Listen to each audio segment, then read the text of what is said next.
eyes. As we get prepared for day 9, Dark asked, 9 days in, now we're on our 9th day, what do I think of the game? So obviously there are a few typos here and there, but the actual writing is obviously very, very good. Great backstory. I only wish, here's the thing I wish.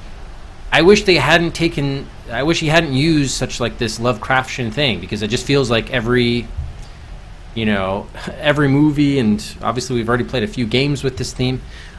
I just wish he would have used his writing style and ability to flesh out the backstory just to something a little bit more original. That's the only thing, because it just feels like I don't feel like I'm learning like a new story. That's the only thing. As far as the puzzles are concerned, they're generally not bad. The Walking Dead seems not great, and there have been a few misleading things which I haven't loved. The maze was also, I was disappointed to see that. I was just hoping that with how good the writing is, I hoped he would have innovated a little bit more in some of those areas than sort of the standard thing that Infocom was doing throughout the 80s. But yeah, it's just one guy, but still, it has so much promise. I just wish it would be just a little bit better in a few different areas. But all in all, it's quite good, for sure. Don't get me wrong; it is very good. But because it's so good, it could have been great if only these few areas that I've mentioned. Last time an event in the lighthouse didn't trigger that should have. It's probably because you didn't visit the altar in your latest save. Oh shoot! Really? The altar. Oh, you're talking about the burial mound? You're talking about down below. Yeah, that's right, because we did do that in one save file, but then I was trying to optimize because we can only cross that bridge so many times. So since we can only cross it twice, I didn't want to use my second time going there without accomplishing anything. The burial mound when I played the flute.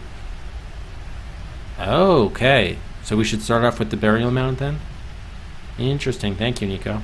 Yeah, so actually going back to the game itself, the plot. We definitely, we made a lot of great progress yesterday, including at the paper mill. I think the paper mill was the biggest area. What else did we do yesterday? Felt like we did a lot. Oh, yeah. We did the whole area with the burial mound. Although it looks like we're going to have to do that again. I guess we picked up with the telescope at the beginning of the stream. I feel like we did some other stuff. But anyway, long story short, our list of to-do puzzles here is rapidly diminishing. We know we need to... we got some mirrors.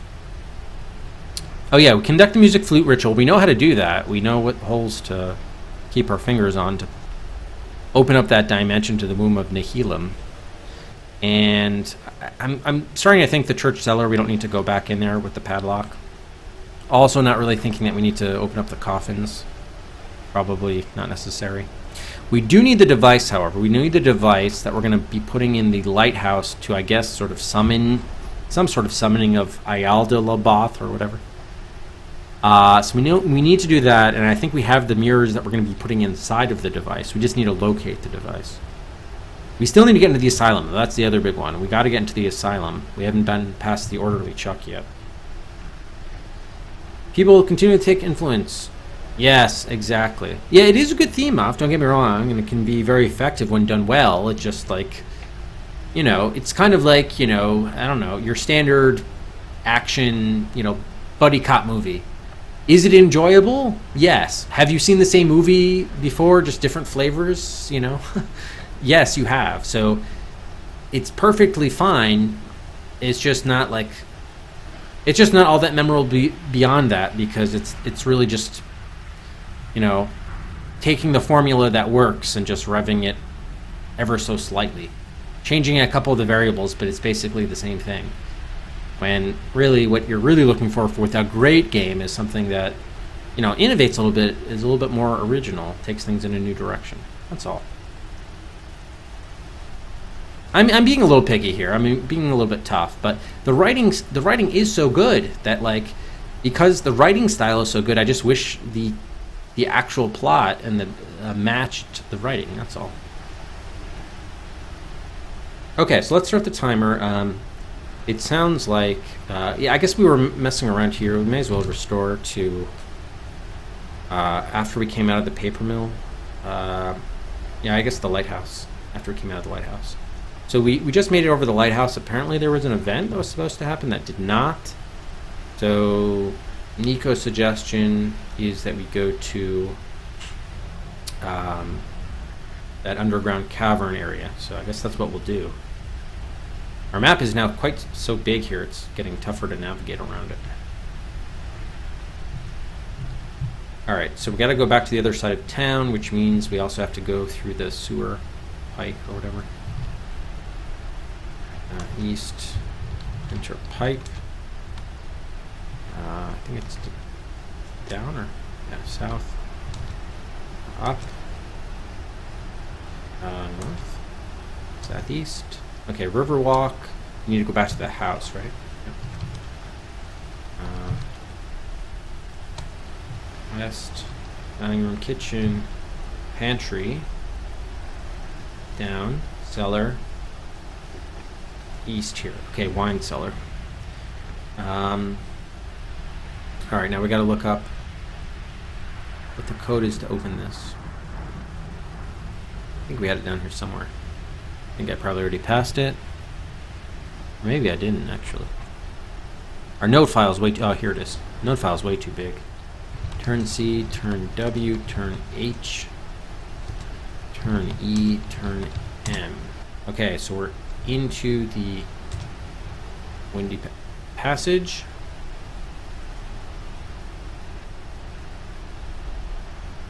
Okay. We go north, edge of pit. Again, other side. That was our last, yeah, I think that's our last safe crossing. Because we die on the third crossing of the bridge, so.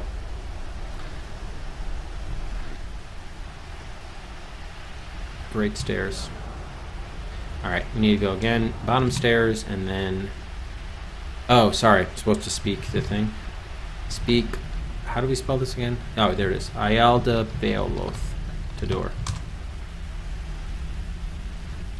Alright. Go in here. Burial Mound. That's where we have the town square obelisk. I guess this is the first time our character is seeing this in this save slot. That we did all of this yesterday, last night. It's a little bit better. Let's go back up here. So we know if we play the flute... I guess we may as well save here. 54 burial mound. Was there anything else we need to do? There was the obelisk, the niches. Oh, it says right here, pictograms. I guess the character should look at the pictograms in case that's important. We did write that down.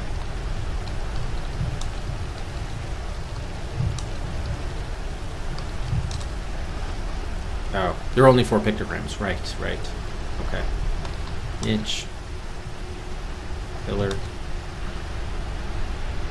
Obelisk. Altar. Save. Okay, just so the character has the information. Alright, so we got to put finger on 3rd hole. Put finger on 6th hole of the flute. Play flute. The flute emits an odd mixture of metallic warbling notes which intertwine and harmonize eerily with each other. The strange harmony of the flute blends with the atonal ringing of the 2 columns, and the 3 sounds suddenly grow stronger, resonating with and reinforcing one another, intertwining like a dissonant invisible braid. And all sorts of stuff happens. The pillar opens, and everything gets sucked into the pillar. We hang on for dear life. Well, everything gets sucked into the portal, I guess. For a few agonizing moments, you don't think you're going to make it, then suddenly the chaos stops, leaving you breathless on the floor. Painstakingly, you pry your stiff, bleeding fingers out of the crack and roll over. The rift is gone, the air is normal, and the columns are ringing quietly as if nothing had happened. Yeah, so I mean, it didn't seem like that was productive. I mean, we opened the portal, but functionally, I don't know if anything happened. So that's why I kind of said, well, that seemed like a waste. We may want to do this when there are other people around to, like, banish them from this dimension or something. But I mean, there's no other difference here, right? No, not really. Alright, so we'll try leaving and then go to the lighthouse, see what happens. I'm just concerned because we're not going to have another way of getting back here as things currently stand. I guess we'll see. Crawl space, attic, upstairs hall, upstairs landing. Okay, outside the house. Southeast. Wait, what? Oh, okay, something did trigger. Something did trigger. Very nice. Hey, Ambrosine. Oh, good. I'm glad to see you using the hippo leg. Yeah, it did turn out quite the way. I guess it's not that bad. I probably need to get rid of that orange glow on the outside of his leg there, but I guess it's not so bad now that I'm seeing it, especially next to the tentacle. It's not so bad. All right. A distant flicker of movement draws your eyes to the faraway lighthouse. Okay, so yeah, Nico, you were right. A lone figure, tiny in the distance, makes its way stealthily around the small spur of rock at the end of the breakwater and slips inside the door at the tower's base. It's impossible to see the person's face from this distance, but the hair, the way he walks, you'd swear it was Michael. Aha, so Michael's going to the lighthouse, eh? Maybe, so he's probably bringing the device. And then he'll be like, hey, we need the mirror for the device, or something like that. Alright, so I guess we'll make our way over there, see what happens. I'm assuming the townsfolk are still there. Probably a safe assumption. Inner door. Up, down. North. Up. East. West. Northwest. West, north, east, breakwater. Okay, here we go. East and northeast again? Yep. The great bronze door of the lighthouse stands slightly ajar, revealing a narrow rectangle of blackness within. In the distance, you can hear the lonesome keening of a train whistle drifting on the wind. Alright, probably a good idea to save here.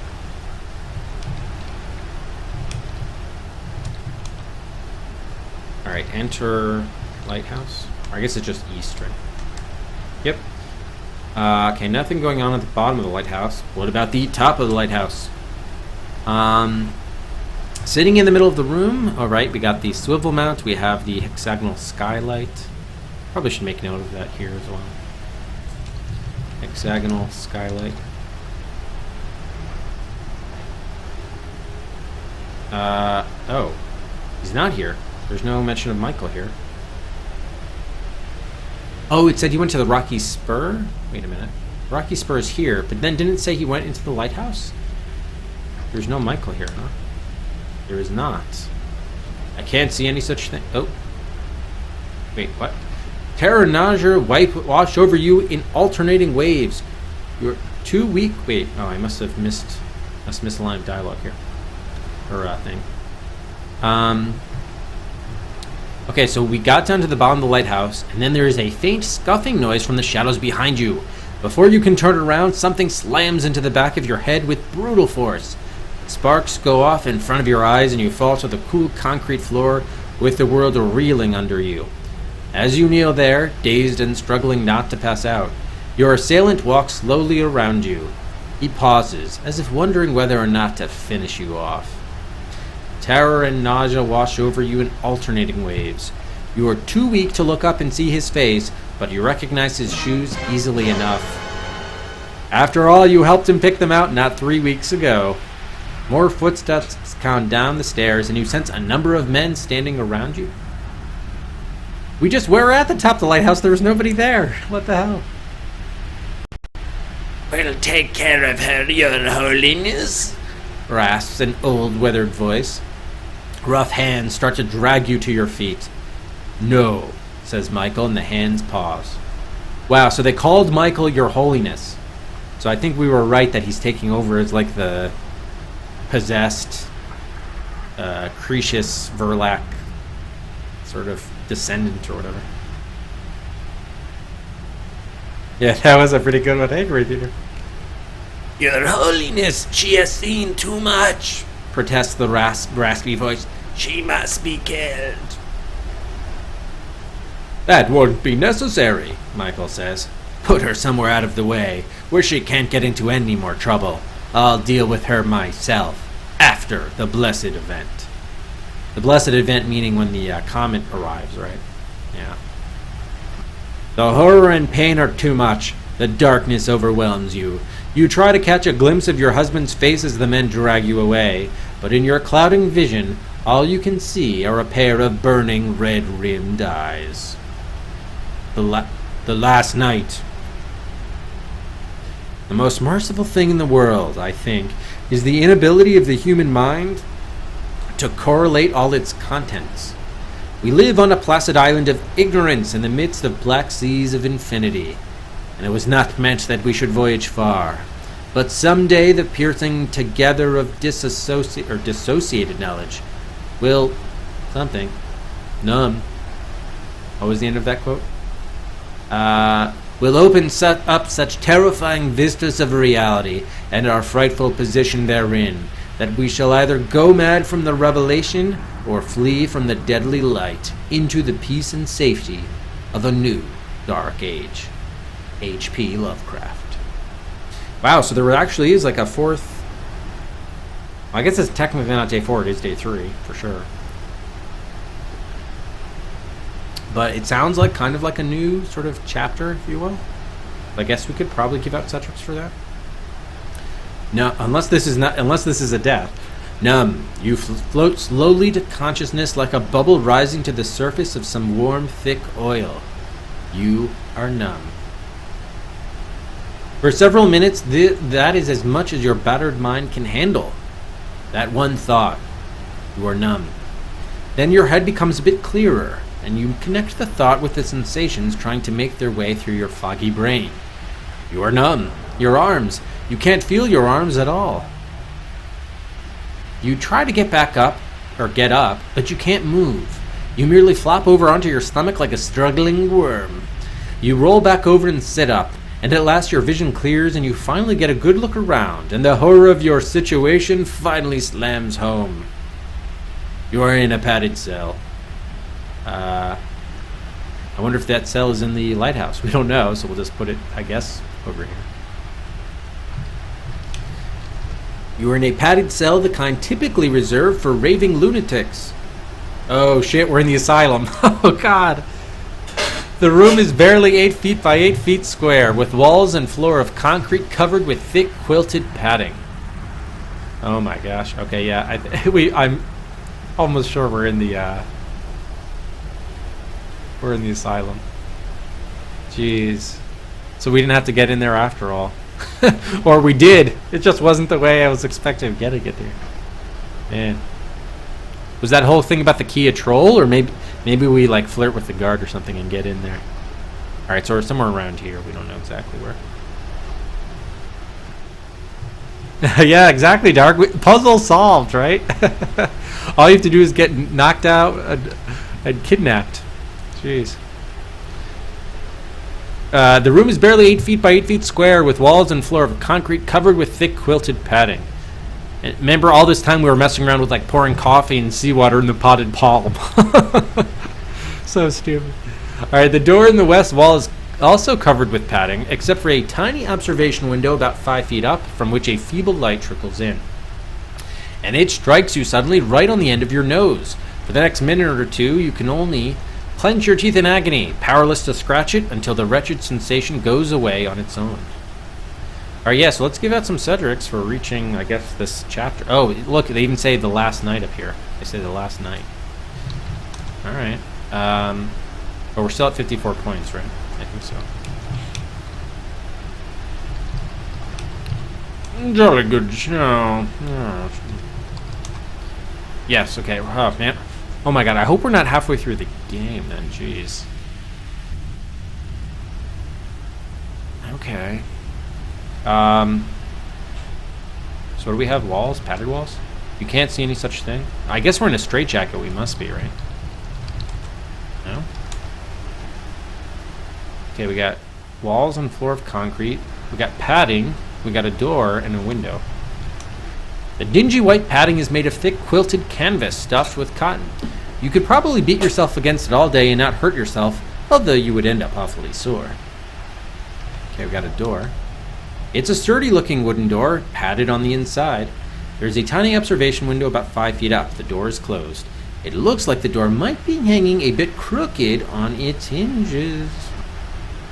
Yes, I was trying to save the plant material by pouring coffee and seawater into it, because of course that's what any good plant needs.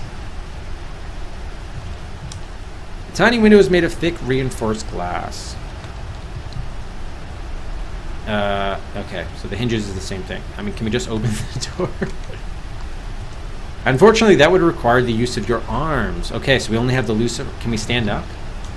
Ah, we're already standing up. Okay, so we have the use of our legs, it looks like. Do we still have our inventory? No. You are wearing a straitjacket, your clothes, and your wedding ring. It's a canvas straitjacket, the kind used to immobilize violent or spastic mental patients. It fastens up the back with a complex series of buckles and straps, while the sleeves cross the chest and fasten around back, making it quite impossible to escape. But at least they left us our wedding ring. Oh no, they took all our mirrors. Should have, hid all of that stuff. Well, we didn't know we were going to get knocked out, so what can you do? Isn't straitjacket... Is straitjacket not spelled with a G? I guess it's a different kind of straight. Interesting. Alright, so can we just kick the door then? If we have... Can we kick it off its hinges? You take a few steps back, draw a deep breath, and hurl your body at the door. It shudders violently, and you thought you felt something give. Do it again. With a defiant shout, you launch your body at the door. Something snaps. The door? You think incoherently, or your shoulder? Uh-oh. Well, I didn't say charge it, I just said kick it. And the door flies open, sending you sprawling out into the hallway. Okay, so we got out of the padded cell at least. I guess it's something like this. Oh, this should be nothing.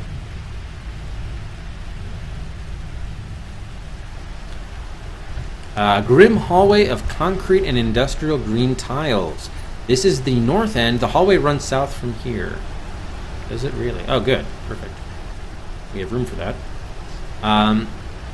Doors lead east and west, and a narrow barred window to the north looks out into the dark corner outside. Oh, the dark corner. Wait. Dark corner. That's here. Ah, interesting. Interesting. Okay, so we got a window. Hey, how's it going, Glitch? Your mind has given way. A shard of glass from the broken window lies on the floor. The shard is triangular, about 2 inches long and very sharp. So maybe we can free ourselves? Can we take the shard with our feet?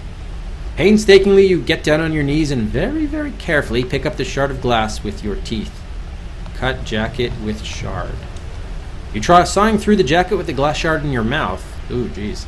But it's a lot like trying to kiss your own elbow. You simply don't have the flexibility.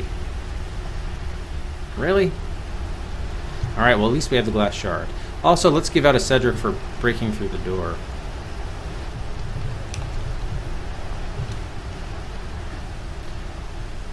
Let's look at the window. Lethal weapon. Oh yeah, right. Dislocate our shoulder. Let's look at the broken window. Or actually, I wanted to look at the barred window. Building maintenance is obviously not a big priority at this institution. The wall around the window casement is cracked in several places. Some of the cracks are quite large. The window pane itself is broken in, probably by a misguided bird sometime in the recent past. Oh, really? Can we just break north? We can't go that way. A sudden flash of lightning from outside momentarily etches the room in sharp black and white contrast. Interesting. We go west. You can't, since the closet door is closed. Ka-wham! A monstrous clap of thunder rolls across the sky, shaking the whole town to its foundations. Alright, I'm quickly getting the impression here that this is all going to be timed. And if we don't intervene quickly enough, then he may be curtains for us. So this looks like something like a closet.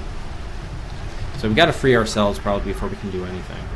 So let's just play as is, whatever. We won't worry about it. We'll see. We'll get an idea for how much time we have before we die.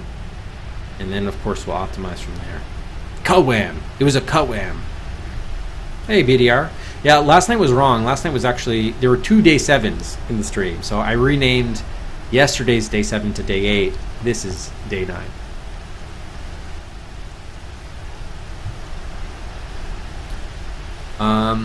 Open closet door with your feet. Unfortunately, that would require the use of your arms. Okay, so I tried to cut this with the shard. How else are we going to cut this? Can we prop it on the window? Okay, I see. So they said the broken window is the same as the barred window.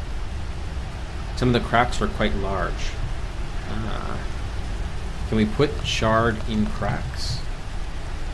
You wedge the shard of glass into the crack. There we go. It's sharp edge pointing outward. Okay, now cut jacket with shard. There you go. You lean back against the wall and start shrugging your shoulders against the jutting glass shard. After what seems like an eternity, you feel the straps begin to fray and loosen, until suddenly the straitjacket grows slack and slips free.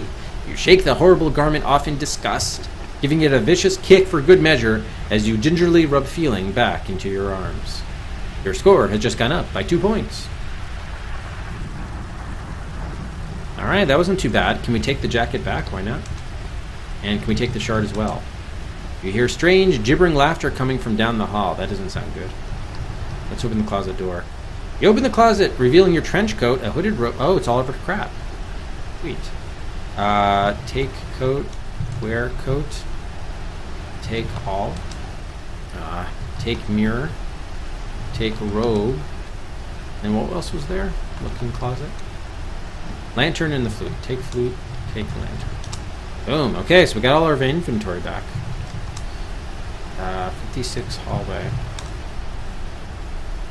Yeah, we were in a straitjacket, actually. Alright, so I don't think we can go north, right? Can't go that way. So, yeah, I guess we go south into the hall towards the laughter.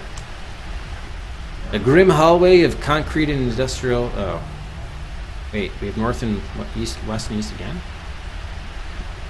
Okay, so it's another hallway. Fair enough.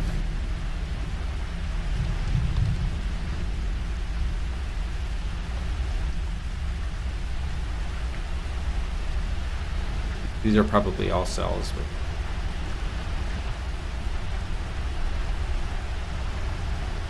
But west cell door. The door is latched with a simple sliding bolt. Can we undo bolt?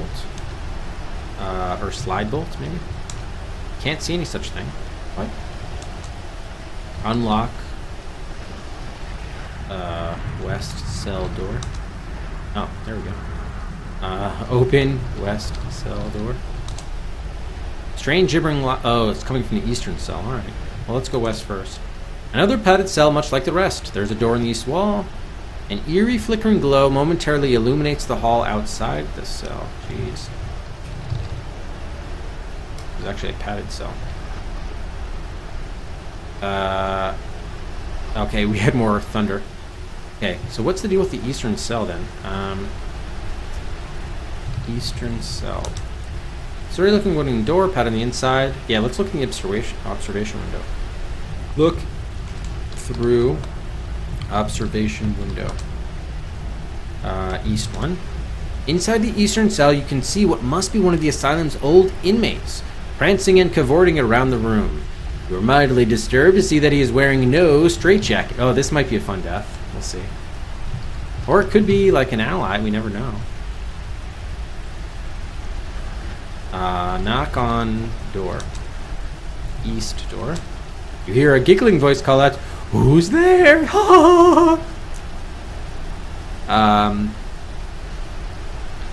Let's say chicken. Oh wait, speak. Maybe we here. Let's say speak Ayalda. How do you spell this thing? We don't even know our own names, so I can't even answer him. Really. What's Ayalda Beoloth? Beoloth. Ah, you got caught up in Yakuza next. Yakuza. There it is. I should learn how to spell this. Ayalda Beoloth. Man. What? I can't see a man? Alright, let's do whatever. Let's for fun. We'll open up the door and see what happens. Unlock east door. It would probably be best if you kept this door. Aw, they're not going to let us do it. Door locked for now. Damn it. Talk to voice. Well, what can I see? Look through east window. Oh, it's inmate. I guess we call him an inmate. He's prancing and cavorting around the room. Talk to inmate. Oh, I can't talk to him. So I'm able to knock on the door.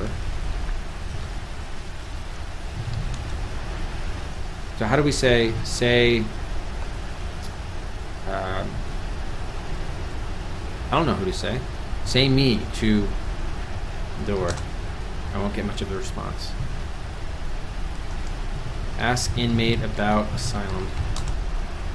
I guess I can't do much yet. Let's just say that there's the giggling inmate here. It seems like we can't do much, at least not yet.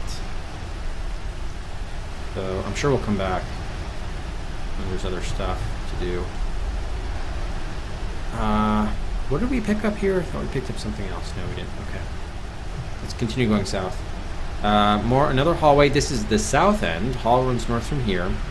We have more east and west doors. A doorway to the south leads to the top of a stairway. Okay.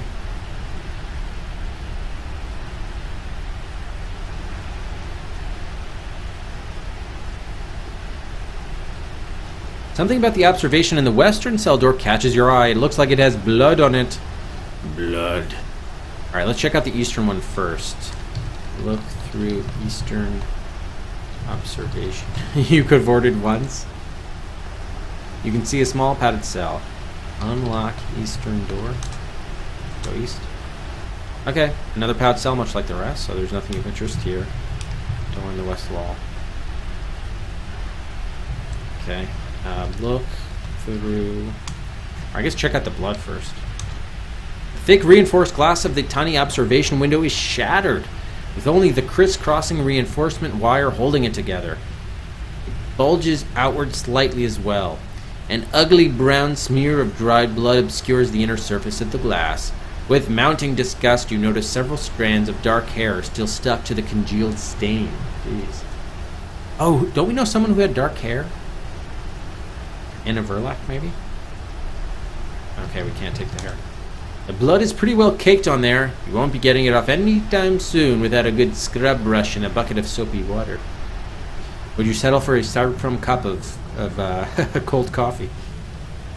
Alright, so there's blood here. Blood and hair.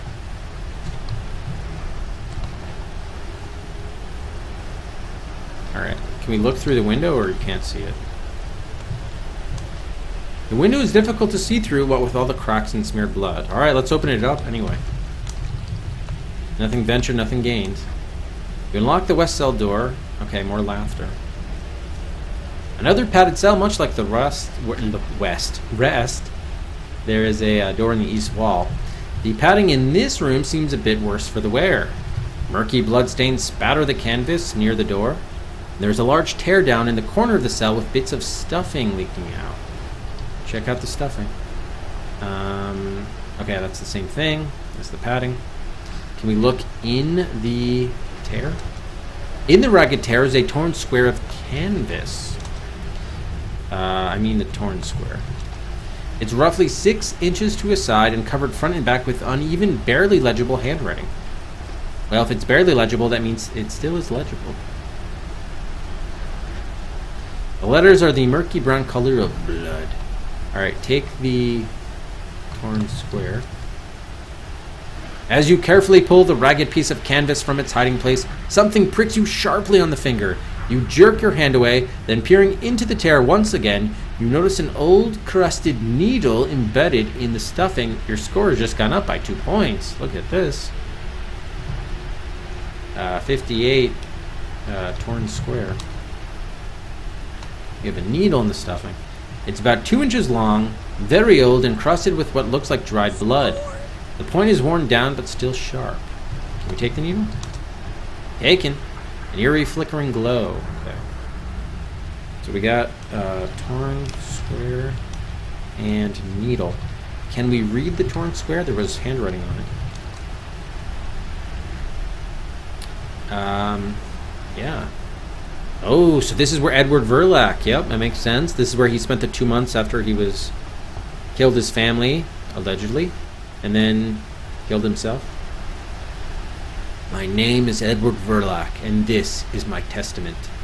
I am utterly, utterly mad. They have locked me in here for my own safety and for the safety of others. My arms are bound in a straitjacket. Too bad I never found a glass shard. Yet this is no less than I deserve. I am writing this using a needle dropped carelessly by one of the orderlies some weeks ago. Biting my lip to draw blood for the ink, I hold the tiny steel quill beneath my teeth to write. Oops, missed something. This exhaustive task shall be my last on Earth. When I am finished, I shall dash my brains out against the cell window. Well, that explains the blood and the hair on the door. The last of the Verlacs will be dead, and the world made a slightly brighter place thereby.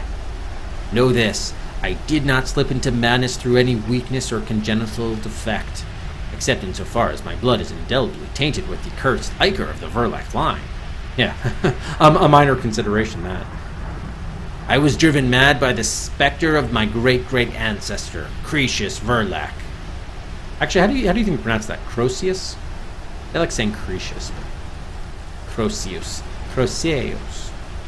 For generations, that fiend has traveled down the family line, passing from body to body in a hideous incestuous ritual, whereby he impregnates his own daughter, then projects his black soul into the innocent body of his infant grandson. I myself was horrified to discover that I am in fact the progeny of my own grandfather Mordecai Verlac, and his wretched, tormented daughter, my mother Anna. The experiment failed on the first attempt, producing William, my sickly, malformed elder brother, whom I never knew. Croesus. That's not bad there, Pierre. Yeah, we'll go with that. Croesus. I kind of like Croesus. Yeah. William, however, died while still a toddler, or so my mother has always told me, and the next unholy coupling resulted in me. I'm a product of incest, yes. From as early as I can remember, I could feel the lurking presence of my grandfather, who died the day I was born, and who I now realize was little more than a fleshly disguise for the pernicious warlock Croesus. He stalked the boundaries of my mind, seeking a means of entrance, of condemning my soul to limbo and taking up a fresh, new abode in my young limbs. His evil, red-rimmed eyes haunted my every dream, and o'ershadowed even my waking hours. The amulet my mother gave me while I was still in the crib protected me, for the old man cannot abide its presence, and must flee all who wear it. Too bad we gave that to the bum, the Timothy Rebus. But mother died while I was still young, and since then my folly has brought tragedy to myself and to all those I love. The memory of my mother's urgent warnings faded soon after her death. I became embarrassed by the scandal that seemed to hover over my family name like a pall, and was mortified by the superstitious trinket that I still wore around my neck, as if in ignorant servitude to those old myths. The red-rimmed eyes had not given me nightmares since my 12th birthday, and I dismissed them as an immature fancy that had passed along with my boyhood. At the age of 21, I pawned the amulet at a magic shop somewhere in town, and thereby sealed my doom. For 10 years I have resisted Croesus's demonic encroachment upon my mind, my soul, my very being, with only the strength of my will. It was not enough. I found my mind flooded at the oddest times with strange antiquarian memories. My speech and mannerisms lapsed into uncharacteristic archaic patterns, and worst of all, I found myself looking at my dear daughter Gertrude, only 7 years old, in the most unwholesome way, with the most unmentionable ideas creeping through my subconscious. If it's your subconscious, you shouldn't be conscious of what your subconscious is thinking.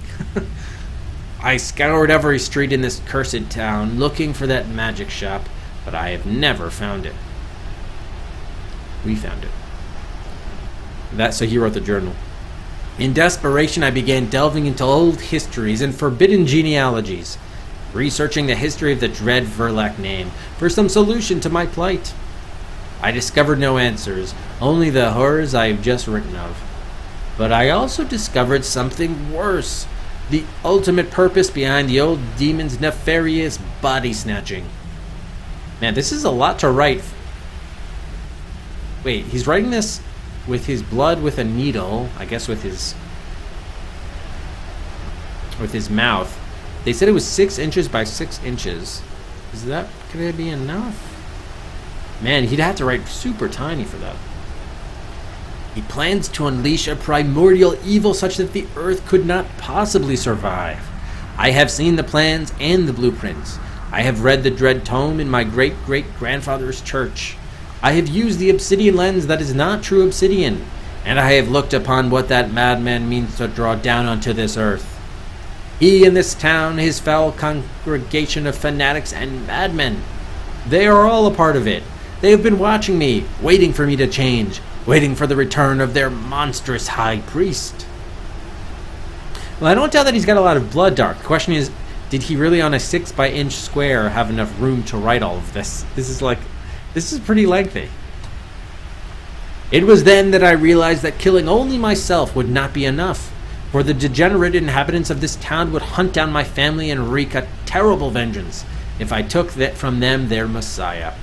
And besides, who could say whether the crafty devil Croceus might not concoct some new way to enter the world, through a new body, through that of one of my daughters perhaps? The ritual has always demanded a grandson, but Croceus was never one to let such a trivial inconvenience stop him. He would find a way. He always returns to his blood. I did the only thing I could do. Julie, I'm so terribly sorry, but I will be with you soon. I could not have him you, or Gertrude, or Sonia, and I will not let him have me. Say goodbye to the last of the Verlacs. There will be no blood for him once I am gone. Wham! I guess there are 2 sides in the square. True, but still, I don't know. That was lengthy.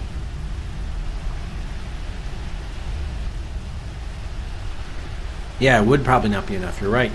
Okay, glad someone agrees with me on that point. All right, so we got more story here. Can we look more in the padding? Nothing of interest.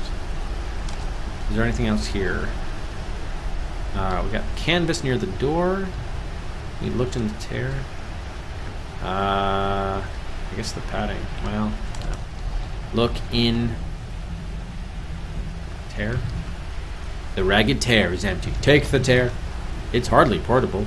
Tear the tear. Cutting that up would achieve little. Okay, so we got what we came for. I don't think we need a blood or hair sample since we know who it is. So yeah, let's just continue going south. Clearly we're going to have to do something with the giggling inmate in the other cell, so let's not forget about him. Giggling inmate. By the way, so I guess we kind of did what we needed to do with the altar. I'm not positive about that. But yeah, we probably don't need the key from Chuck anymore. That's probably done.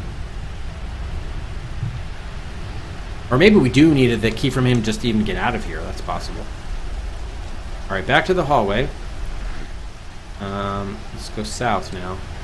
You are stopped halfway to the stairs by a loud banging noise behind you. It's okay, Rufus. Just a loud banging noise. Nothing to be concerned about, I'm sure. You turn around, there it is again. A loud shuddering bang, like something heavy slamming into something wooden. And you see a cell doorway halfway down this hall shiver in its frame. Oh, the giggling inmate got the same idea that we did. Now he's busting his way out of there, huh? Looks like someone else... Yeah, exactly. It looks like someone else is trying out your brilliant escape plan. Uh-oh. The door is hit a third time. The latch snaps and the door flies open. and a filthy, ragged man staggers out into the hall.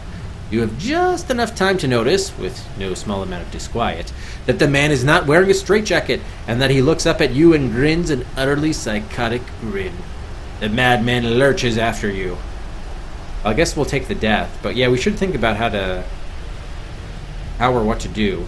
We could go in and bar ourselves into a padded cell, although that doesn't seem like a good idea because then we're trapping ourselves. So it definitely seems like the thing to do is to probably go south and then shut the door maybe. Let's get a look at the madman before we die. Probably should save here actually. May as well, so I'm going to have to read that again.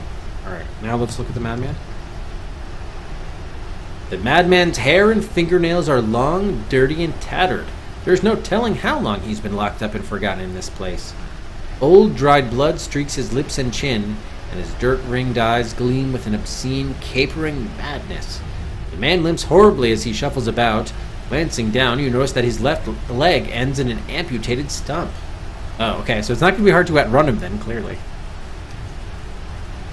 He'll fall asleep reading the long story. Oh, I can't see the stump? That's too bad. Alright, can we talk? Ask Madman about the asylum and his... or actually, let's ask him about himself. That's me! Sings the Madman. That's me all over, inside and out. Soon you'll be inside too. Say hi to me when you get there.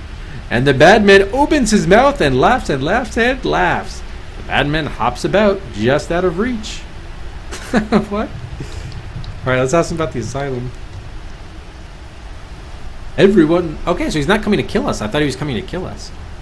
Everyone lives in the asylum, intones the Madman solemnly. Then he grins. But don't worry, in here we're safe. What do you know about Chuck, actually, the orderly?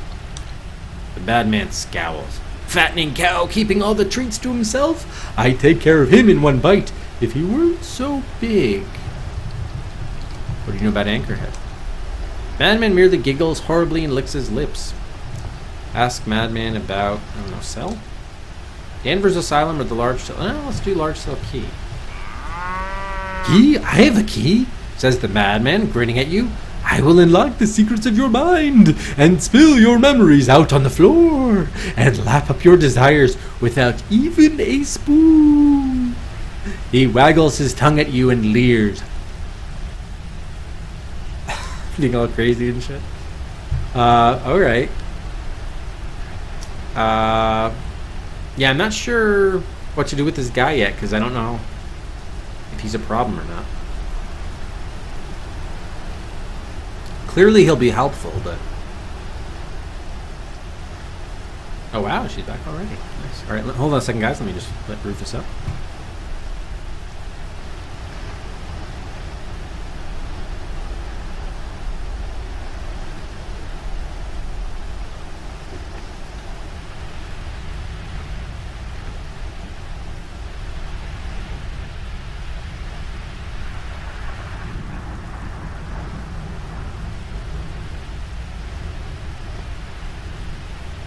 Nicest person in the town. Well, the shopkeeper, the proprietor of the Cauldron, was also fairly nice.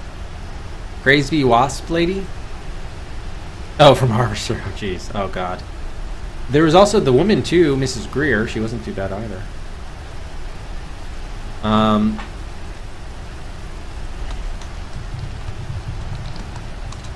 Can't think. All right. I think we'll just come back once we know what his deal is. Or once we know how we probably need to use him to help escape, but we don't know. You know, we don't know what the problem is yet. You're at the top of a stairwell leading down to the asylum's ground floor. A hallway lined with doors leads north. The Madman lurches after you.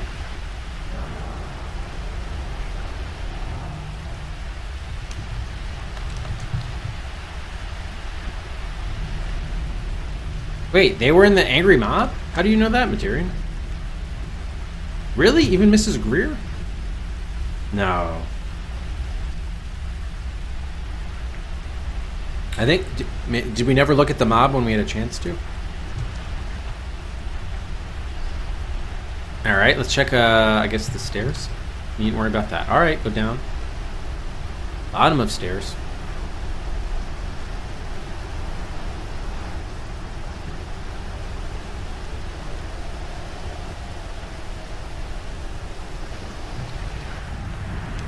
They said all the villagers. Well, maybe she lived north of town, past the village limits. You're at the bottom of a stairwell leading up to the asylum's ground. Second floor, a hallway leads to north. Oh, does it?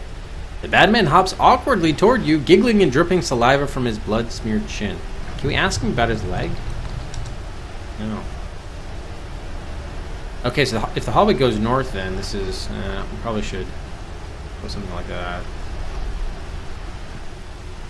Go north like this. Okay.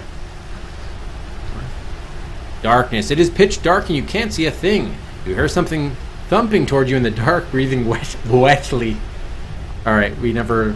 I guess we have to turn on lantern. Did we have to light another match for this? That's not something you can switch. Take match. I guess we got to take the lantern too. All right, light match. Okay, light the lantern too. Eyeing you hungrily. Oh shit, is he really gonna eat us? The lantern is now lit. Alright, so we got another grim hallway of concrete and industrial green tiles. This is the south end. So actually probably want to move this over a little bit more. And it's probably gonna mirror it's gotta be closer. Alright, it's probably gonna mirror the other one hallway too.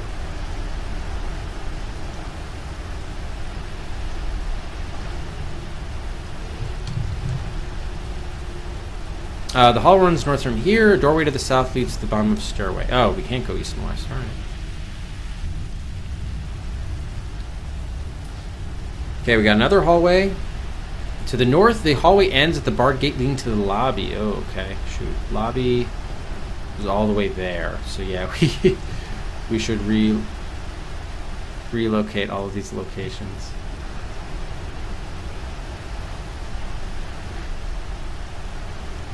So that... Yeah, because we want to move these guys over here.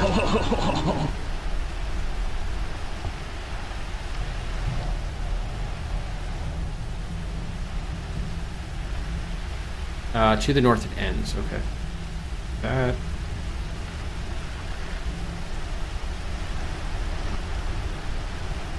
We'll do something like this. We'll just turn this to dotted just so it doesn't get confusing. Okay, cool. You know what I'm thinking about the from Dead Poet Society? There's that Walt Whitman poem about the madman. And then Ethan Hawke does the poem about it. The orderly is lying face down in a pool of blood several feet beyond the barred gate. How the fuck did he get killed? The orderly's porno magazine, not to be forgotten, lies discarded on the floor just outside the barred gate. A large key hangs from his belt. Well, fuck.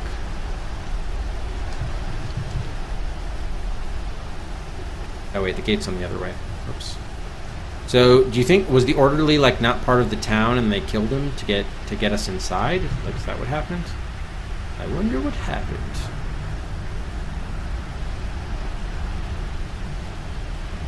Yeah, let's move both these down. Okay. So, in the waiting room we have Chuck, porno magazine, and of course the large key, which is what we need. Alright.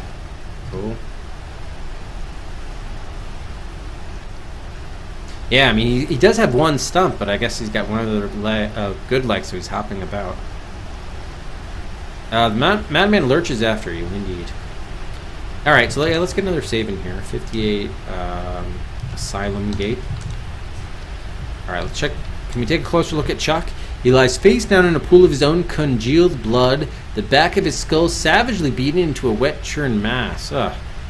Poor Chuck just wanted to read his porno or not really read, but yes, he reads his porno magazine for the articles, of course. Jugs, how charming. Okay, can we take the magazine? Probably not. Oh, you are able to reach through the bars and snag the magazine. Oh, just what we always needed, the magazine. We got the porno mag, everybody. That deserves a Cedric, if nothing else. Oh my gosh. Is there something inside? There could be something inside. It's not something you can open. Read the magazine. There's not a whole lot in this magazine that you can actually read. The target audience for this sort of thing is generally more interested in the pictures than in the articles. Says you. Here, look. through magazine. You find nothing of interest, really? All right. I'll take your word for it. I would hope there isn't anything inside. All right. Can we take the key as well? Yeah. Well, is the gate even open? It seems to be locked. Unlock the... If you can just reach through and take it, what's the problem? Unlock the gate. You go through all the keys. Oh, none of them fit. Oh, because it's not on my... Put large key on key ring. Unlock. Cell key. Oh, it's a cell key, not the gate key? It should be the gate key, too. You go through... Okay. The cell key does fit the lock. The madman watches you intently as you fumble with the gate. Eventually, it dawns on him that you were trying to escape, and unwilling to let his quarry slip away so easily. Oh, he was trying to eat us. He pounces with a shriek of slobbering laughter. It would be small comfort to say that the madman at least batters you to unconsciousness before starting in with his teeth. Sadly, it would also be untrue.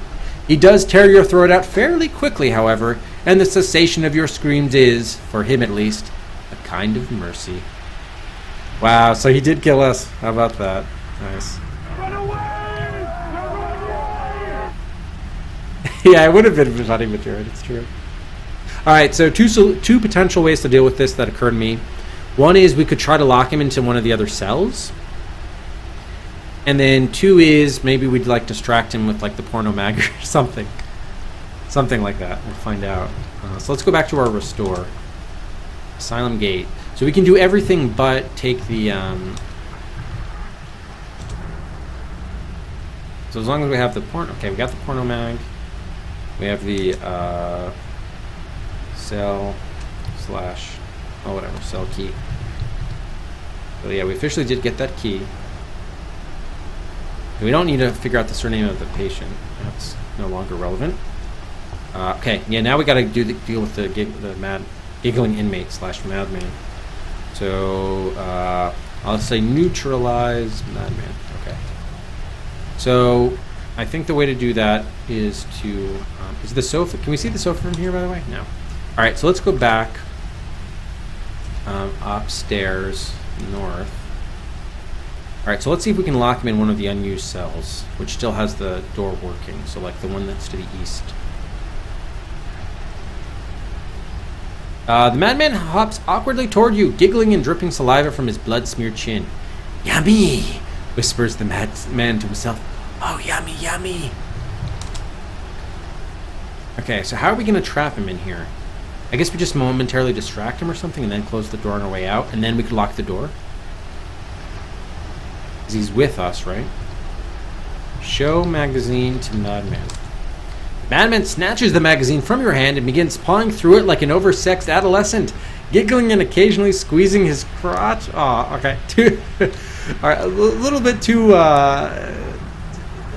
detailed there with the description. But apparently it was it could be the combination of both of my solutions here. Ah, shit. He's following us a wary distance? God damn it. So I was hoping to trap him in that room, but it did not work.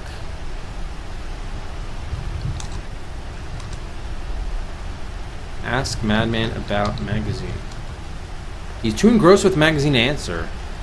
So maybe we don't have to trap him. Maybe if he's too engrossed, he's not going to notice us escaping, even though he's following after us for some reason. Put key on keyring. Unlock gate. Actually, let's just make sure that he's still... ask madman about gate. Don't open that! Cries the madman. You let them all in!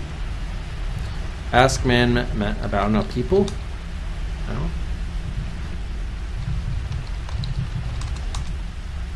My favorite treat! Howls the madman. Okay, now I'm starting to think maybe we wasted... Let's restore, actually, because... Maybe he only gets distracted for a certain amount of time. Take madman. Take magazine.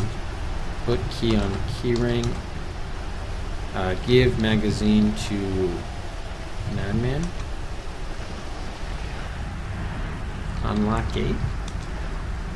Yeah, okay, you unlock the barred gate. Go through it. Waiting room. Sweet, okay. The madman stops, stoops down, and picks a bit of gristly stuff out of the back of the orderly's head. He pops it into his mouth and chews it rapidly, rubbing his belly. Oh, fuck, man. Poor Chuck. Poor Chuck. But yeah, it looks like we solved that. Let's save here. Waiting room. R.I.P. Chuck. R.I.P. Your brains are now food for a raving madman. And so, yeah, buys are open if anyone wants to buy anything.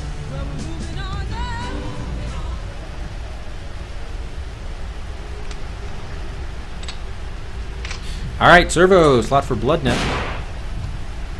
Moves out of Once Upon a Forest back up to V2.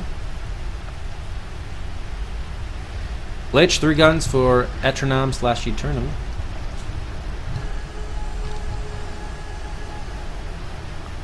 Gives it 43 now. Yuck. Ambertine 3 from Microsoft Adventure. Moves out of Darkseed 2, shivers, and slouching towards Bedlam, back up to R3.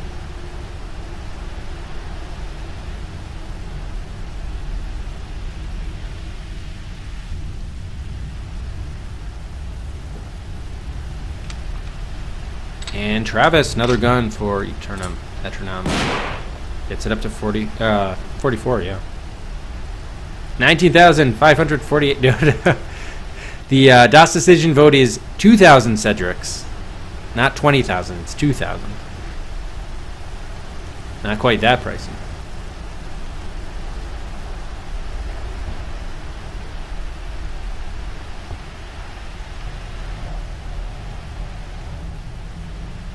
You were getting 10 at once. Oh, speaking of which, should I give out... yeah, let's give out a couple Cedrics for getting by the Raving Madman. Neutralizing the Madman is complete.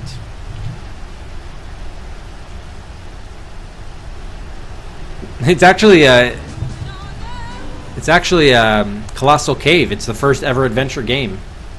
Also known as Adventure, where the adventure genre got its name. It was the first commercial release of Adventure, published by Microsoft. Died for our Cedrics. Thanks, Chuck. Noble 3 for Heart of China. Moves out of Case the Rose Tattoo, SPQR, and the Psychotron.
All right. I hope you enjoyed that interlude.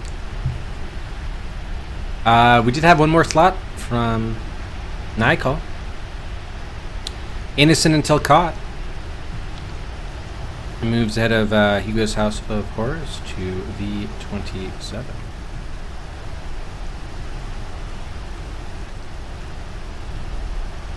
Oh, been a while since we had one of those. Would I play a game that's made for Windows XP? Yeah, I guess so. Why not, Maturin? I mean, as long as it's not sort of compromised, but yeah, I think so.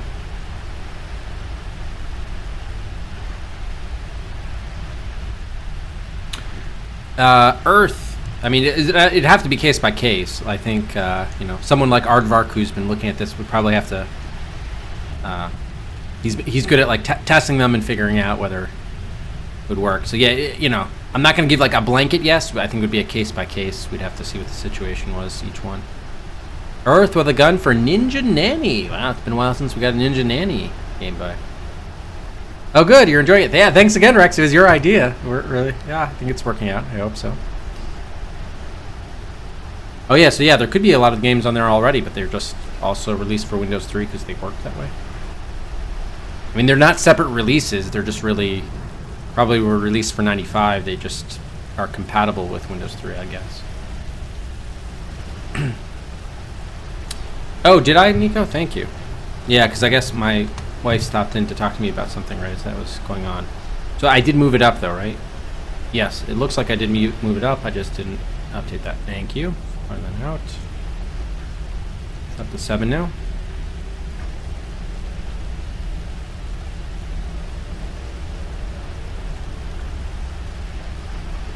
All right, and with that, we'll turn off BIOS. All right, so where were we? Oh yeah, what's his face was eating Chuck, the madman. I wish we knew his name. Maybe we do. I don't know. Who's to say? Who's to say we don't? All right. Could be Jeffrey Greer, who has aged, 80 years.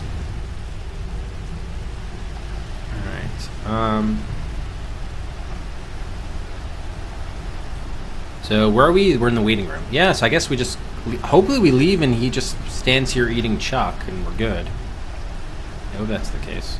I thought the puzzle was going to be how do you get the key from the other side of the gate, but I guess not. The rain is still coming down, so you open your umbrella. Okay, we're back to the asylum courtyard. Uh-oh.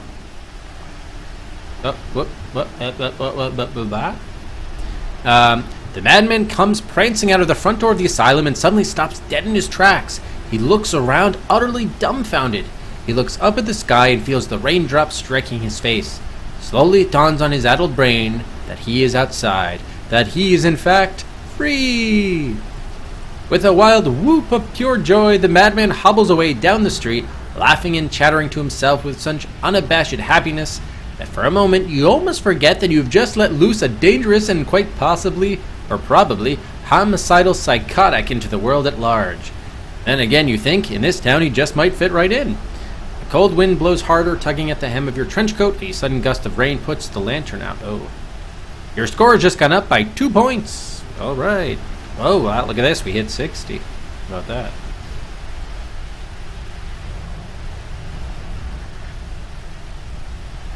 None of the games that doesn't officially support Windows...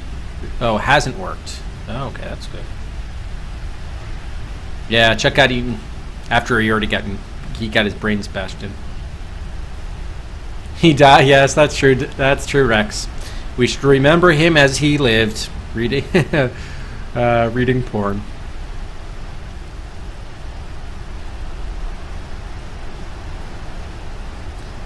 Yeah, with the text adventures, it depends on the interpreters and all that jazz. Good, Rufus. All right, so I guess we'll save here.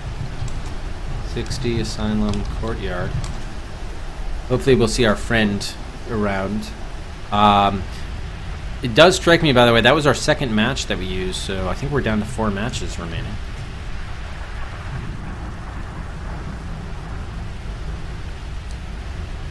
Oh, sudden gust of wind suddenly snatches the umbrella from your hands. We lost our umbrella. What? What? Okay, what do we want to be doing? Get the device, I guess? I think we should either go back to the lighthouse, probably the lighthouse. The other option would be the cavern, but I think we would die if we go there. Okay, the obelisk. As you step into the open square, you hear a sudden commotion. Several crowds of people are converging onto the town square from different directions. You can hear their shouts and see the flickering glow of their torches as the mob begins to swarm in from the north and east. Okay, so this finally is what I was waiting for.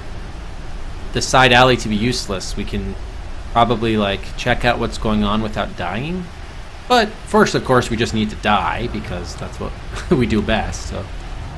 You can't see the mob. Obelisk. The obelisk glows red with the bloody light of their torches. They are almost here. You'd better find somewhere to hide. Quickly. Hide in the obelisk. Well, I just want to get the death. There's nowhere you can hide here. Robed men brandishing torches pour into the square, rallying around the obelisk at its center. Several of them seem to be struggling with someone. You huddle back into the shadows, but unfortunately your clothes are clearly recognizable in the glare of the torches. Someone points and shouts, "It's her! Get the bitch!" There is no time to run. Heavy boots on the cobblestones, hangs, lunging toward you. They are everywhere, grabbing you from every side, immobilizing you. Someone's huge, callous paw closes around your windpipe and starts to squeeze. Just before you black out, you can feel yourself being lifted off your feet. You have died.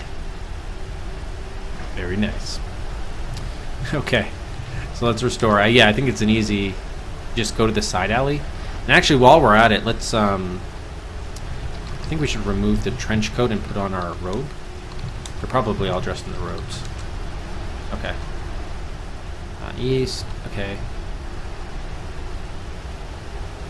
Sizzling bolt of lightning cuts through the night sky, illuminating your surroundings in a sudden sheet of blinding white radiance that leaves eerie green after images scarred onto your retinas. Get the fuck out of town. Oh, he's declared the game. Cool. How about that? A text adventure. Cool in this day and age. I love it. I love it. Oh, no, wait. Sorry. I didn't read it far enough until you told me it was all text. No longer cool. Yeah. Alright, so we're in the side alley. The dead end. The obelisk glows red. Okay, they're almost here. A monstrous clap of thunder. Okay, so we can, through the narrow and heavily shadowed opening to the northeast, we can see the square in the obelisk. So, can we see the obelisk from the side alley? Although you're too far away to read the hieroglyphs on its sides, you have an otherwise excellent view of the obelisk from here. In the distance, you can hear the the train whistle. Robed men brandishing torches pour into the square, rallying around the obelisk at its center. Several of them seem to be struggling with someone. I wonder who this someone could be. Is there anyone they haven't killed that's... Oh, it could be Mrs. Greer, maybe. Or it could be Jeffrey. It could be Jeffrey Greer. Maybe. I can't see any such thing. People? I guess just wait and something happens. I guess we'll save here, but... Side alley. Wait. You wait helplessly. The struggling men step forward, and you can see that they have the old bum from the vacant lot. Oh, it's Dr. Timothy Rebus. His wrists are bound and his arms held by two cultists on either side. Oh, I did type in X-Men, didn't I? Yeah, examine men. Although he screams and writhes with frantic desperation, the frail old drunkard is no match for his captors. Someone raises his hand for silence. You can't quite see him from where you are, and the mob quiets down. Even the old bum screams lower to a fearful whimpering. Okay, and then we have the lightning again. Overhead, the swollen clouds flicker ominously with a greenish haze of sheet lightning. The bum. It is the bum. So I figure let's just, like, wait it out, see what happens, and then we'll know how to proceed with, like, how to save him, I guess. He does have the amulet, remember, so he'll at least be protected from Croesus. However, that I can't say the same about the mob. And I can't even see anything from here. Alright, so let's just wait and see what happens. You wait helplessly. My brethren, intones the leader. we are gathered here to mete out bloody justice upon one who has sinned against us. This one, He jabs a finger at the old bum. has divulged our secrets to an outsider and betrayed the sacred trust of our brotherhood. For this his soul must be condemned forever, embraced and insisted within the necrotic folds of the womb of Nihilum. At this, the crowd lets loose with a roar of approval, while the old bum throws back his head and shrieks helplessly into the storm. Kawam. Ex-bum. Madman ate Chuck's brains and then cried for joy and went hopping about town. I guess he was so happy to be freed. So a couple things here. Either one, we follow everybody to the womb of Nihilum, which is in the cavern area. Probably what we need to do. If that doesn't work out, then I think since we are wearing the robe, we would sort of sneak our way into the mob. But I don't think they're sacrificing him here at the obelisk, are they? Probably not. You know what, I bet you there's some way the square opens up and then you can go right down, because that's the top of the obelisk. And the cavern with the altar and the base of the obelisk is obviously right underneath the town square. So let's just wait again. You wait helplessly. The cultists drag the bum over to the monument and prepare to lift him up. Suddenly he makes a break for it and gets about 2 yards before the cultists bring him down. As the old man's body hits the ground, a small shiny object falls out of the bum's clothes and bounces out across the cobblestones, unnoticed by all. The cultists carry the bum back and lift him up onto the monument, hanging him by the wrists from the iron ring set into its tip. So poor bum, he now lost the only protection he had, the amulet. Now we know what the iron ring is for, of course. You pick it up and place it in your purse. Oh, so since it's all connected, yeah, I guess they could do the womb can open up here, even surface level. So can I take the amulet? No, I cannot. Alright, so I guess we could save. Well, we want to. Yeah, may as well save. Again, 60. Try to get it. Let's just wait. Let's just play it out, see what happens. He'll probably die, but I don't know if we want that to happen. You wait helplessly. Please. Sobs the old man pitifully. Please, I didn't. I swear. I didn't tell nobody nothing. So I didn't. I swear to God I didn't tell. Before the old man can finish his plea, a dozen cultists brandishing long metal rods begin brutally beating him. You avert your eyes. His screams are quickly cut off as his ribs are staved in, and soon all you can hear are the horrible thuds and the wet snapping sound of breaking bones. Ouch. All right, let's see if we can undo that move and intervene to save him. Let's see if it'll work. We could still get made. Last time we were wearing the hooded robe and we went into the crowd, we were still made. Let's see if this time will be any different. Okay. No, he still died. Okay. Maybe if we go in earlier? It seems like we didn't get made, so I'm going back earlier. Maybe we can get the amulet when it's dropped. Yep, here we go. Okay, so the bum is here. Alright, so we're able to do this from the square because we have the robe. We're wearing the robe. So let's just wait until... our umbrella's gone again. Did we lose it permanent? Doesn't matter? I don't know, maybe they could... maybe our robe would get too wet or something? I don't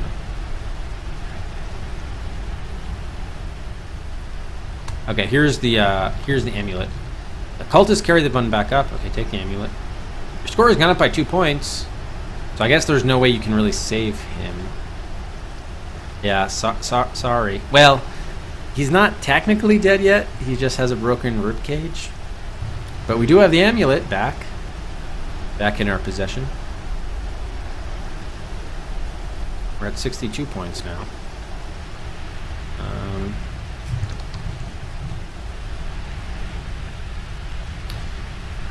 Should we, like, toss him the amulet? Well, let's just see what happens, I guess. I don't know. Let's 62. I'm not dead yet. Where Azga? I'm not dead. Alright, let's just wait and see what happens. What's next? Although it seems to go on forever, the slaughter is finished in less than a minute. The crowd backs away, its cheering and chanting diminish to a low hypnotic murmur. The cultists quickly disperse back into the streets, and within moments the square is once again empty, except for the mutilated thing hanging from the obelisk. The thing being the bum? You can't see any such thing. The poor man's torn and broken body has been savaged nearly beyond recognition. You can hardly bear to look at him. You don't suppose the bum would care for that. Well, he wouldn't care for anything. He's dead. Alright, let's restore. So, can we, like, throw him the amulet? Give amulet to bum? It is far too late. Oh, sorry. Yeah. I guess there was no way around that. He had to die so that we could live. We could get the amulet back. We can always restore if it turns out to be an issue, but my concern is how do we get back down to that cavern? I wouldn't quite say that, Meteor. I wouldn't quite say that. Yeah, I wouldn't quite say that. I'm just very badly burnt and beaten and bloodied. Wow, it seems like a long time since we since we beat Leisure Suit Larry 2, doesn't it? Jeez. All right, so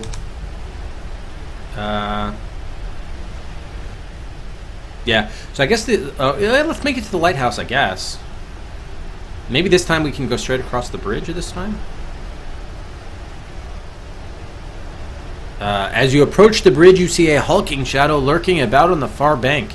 You slow down warily, remembering the townsfolk who threatened you earlier, peering through the darkness and obscuring rain to catch a glimpse of the person.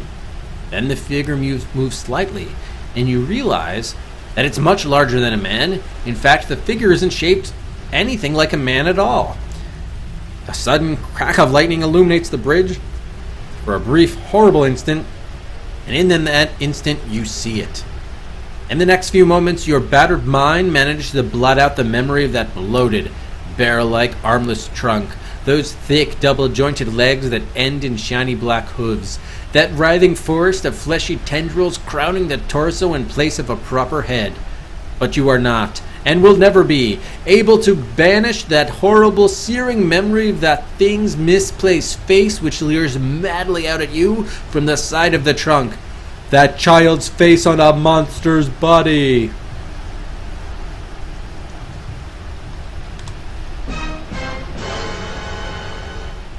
The clouds overhead mutter restlessly to themselves. The creature lurches toward you, its hooved feet thumping heavily on the old stone bridge. Okay, maybe we should have gone through the sewer after all. Jeez. Unfortunately, forcing yourself to gaze into the monster's countenance is finally more than your mind can bear, and your senses snap inside your head like so many rotted hawsers. You can only stand, paralyzed, as the thing lumbers toward you with its tendrils writhing and groping, and your hysterical laughter is drowned out by the thunder, and your horrified tears are washed away by the rain. You have died. This is your darkest hour. Indeed so. So the only thing I could think, we'll give it maybe one shot of trying to do something against the beast, but probably you're just supposed to go underneath it. I'm guessing you just use the amulet to protect yourself. Like maybe if we hold the amulet, hold up the amulet, something like that. I mean, although I guess it's not really Croceus, is it? It's the same creature that was after us back at the well, right? And I think the last time we hid from it. So maybe we jumped down. Probably we just jumped down, I would guess. But we don't really need to. I don't know. I guess we can try jump. Or the amulet. Why not? Oh. Oh, shoot. Sorry. Nah, here we go. Hold up amulet. I only stood you as far as wanting to hold the ceiling. What? I guess just Or show amulet to creature, probably. The creature doesn't seem remotely interested. The little boy's face opens its mouth and lets forth a horrible wailing squall. Wait, little boy. Oh, that's right. They did say it was a child's face in the mouth. Oh, is this William? That would explain why they said it was the dog skeleton that we had. So they faked the death? Maybe it's not so bad Dr. Rebus died after all. He was supposed to kill William. Oh, wait a minute. But I see. He was supposed to kill William because Croesus told him because William was all like fucked up. But then I guess he didn't because Anna didn't want him to kill him. Right.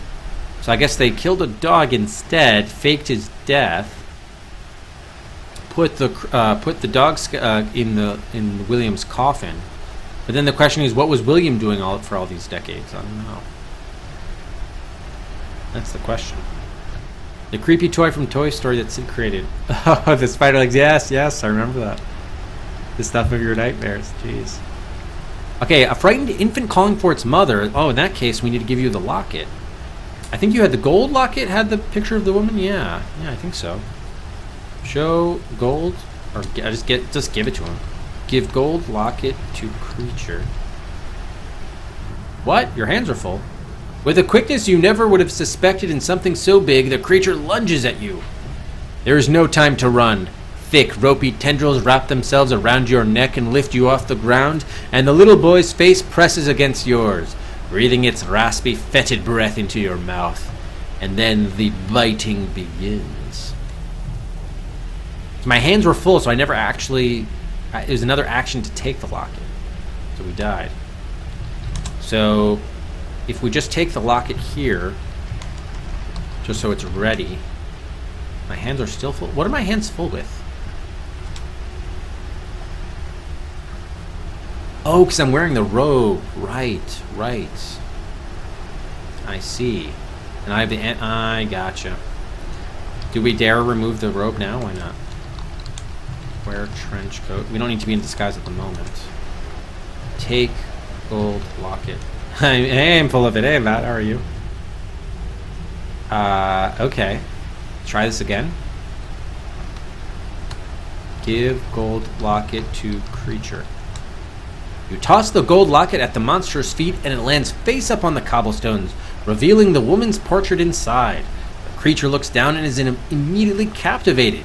It bends over awkwardly, delicately grasps the chain with the tip of one tentacle, and holds the locket up to its face. For a single heartbeat of time, even the storm seems to hold still. The little boy's face gazes at the picture in the locket for a long, aching moment, and a silent tear wells up in the corner of its eye and trickles down its cheek. The monster ignores you for the moment, fascinated by the portrait of its mother. Yep, so remember that was the locket it had in the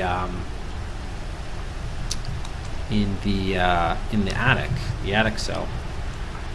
So I guess that means we can just move on past. Unless we have some way of killing it. Probably not. Yeah, I was thinking of killing it at BDR, but I don't think we really have any weapons. Loot. We can give it the William skull, which really turns out... I guess we have the meat hook. It's probably going to result in a death, but I guess we could try it. Kill creature or monster with meat hook. Right? It's really just a stab. It's probably too big for that. With a hoarse yell of desperation, you raise the meat hook over your head and fly at the monster, while its attention is absorbed by the tiny picture of its mother. It never even sees you coming. With brutal accuracy, you sink the meat hook deep into the left eye of the little boy's face. It screams a high, squalling wail like a frightened infant, and a thick black ichor spurts from the wound. It thrashes about helplessly, knocking you onto the ground, and you scramble back on your hands and feet, crab style, trying to get away from its struggles. Another flash of lightning, and you see the thing stagger over to the side of the bridge. One tentacle manages to pluck out the hook, which clatters to the pavement, but the damage has been done. The monster hits the stone parapet, overbalances, and goes over the side, taking the locket with it. It hits the water with a giant splash and is instantly engulfed by the raging current. By the time you get to your feet, rush to the side and look over. The monster's body is gone. The clouds overhead mutter restlessly to themselves. Your score has just gone up by 2 points. So, yeah, okay, we did kill it. Sorry, we were a meanie. Yes. 'Twas beauty that killed the beast. Yeah, it did work out. I was debating whether should we try to kill it or should we just try to use the moment to move past it. And I was thinking, oh, well, we don't have any weapons to kill it. But then I just did a scroll of the inventory. I'm like, well, we do have the meat hook. I'm like, that's the closest thing we have to like a knife or any sort of weapon. What do you know? That worked. How about that? All right, so let's save. 64. R.I.P. William. Yeah. I guess here's a question for you, Materian, and for everyone. Would you rather die wishing you had your mommy? Or would you rather die while jerking off to the porno Mac? As Chuck did. Poor Chuck. Thinking of your mother or thinking of someone else. All right. Because it happened. Both scenarios happened in the game. I feel like it's a valid question, so don't judge me. All right. I know, yeah, the monster didn't ask for it. I know, we got to be fair. He did go out doing what he loved, while William went out thinking about who he loved. So, doing or thinking, which is better? I don't know. Oh, yeah, I hope not both, God, Matt, I hope not both. All right. So we're trying to make it over to the lighthouse. Narrow street, there's nothing going on here. Got clouds. Uh-oh. A group of cultists passes you heading north from the town. Uh-oh. One of them recognizes you and shouts to the others. You try to run, but within moments they are everywhere, swarming over the heath and pouring out of the streets of the town. They grab you from every side, yada, yada, yada, and kill you. Okay. So, yeah, we gotta change back into the robe, I guess. Remove trench coat. Wear the robe. And then go north. The cultists, thinking we're one of their own, pass by silently. Very good. Yes, that's right, Rex. Do what you love or thinking about what you love. Or who you love. Well, he seemed to, it was kind of consoling him a bit, Materian. He was kind of humanizing him a little bit in his final moments.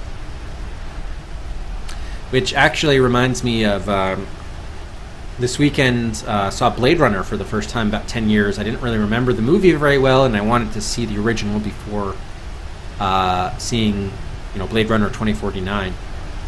And it kind of, this, talking about this reminds me of Roy, the replicant. Sort of, even though he's not human, he sort of humanizes himself there at the toward the end. Okay. Yeah, I made the huge mistake too. It was the theatrical cut. I've not seen the director's cut nor the final cut, and I really want to see both. So I'm probably going to do that as well. I've seen the theatrical cut now twice. Exactly, Cal. Exactly. Oh, the original short story? No, I haven't. I have not, Peter. Nope. So yeah, sorry, spoiler. I realized I was sort of entering into spoilers, so I got vague there towards the end. So don't worry, I didn't spoil much. Yeah, the one with the voiceover. I know, which is the worst one.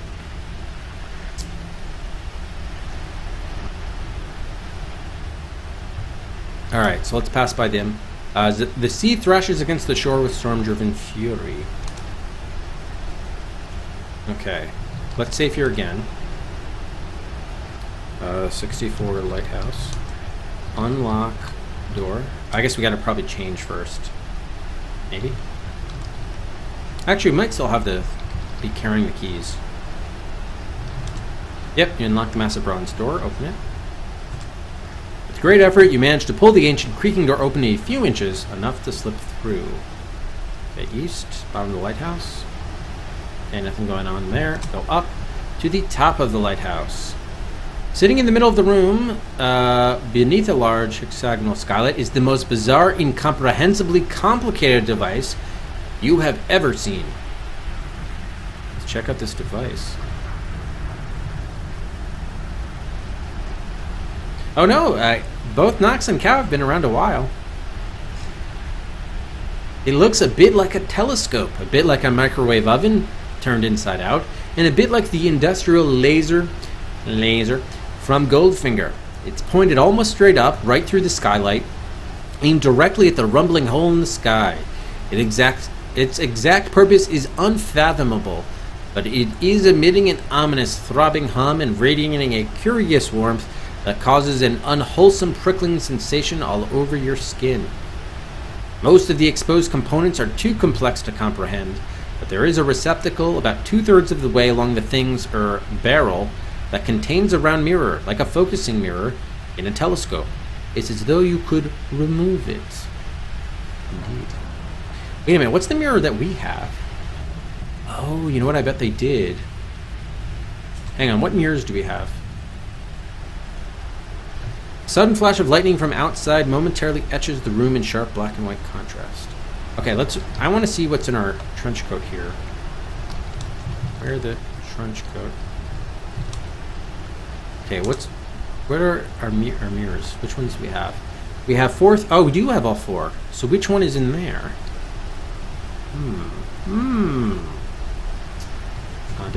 Device again. Contains a round mirror. Okay. Real mirror. Okay. You can't tell much about the mirror while it's inside the device. All right. So just take the real mirror.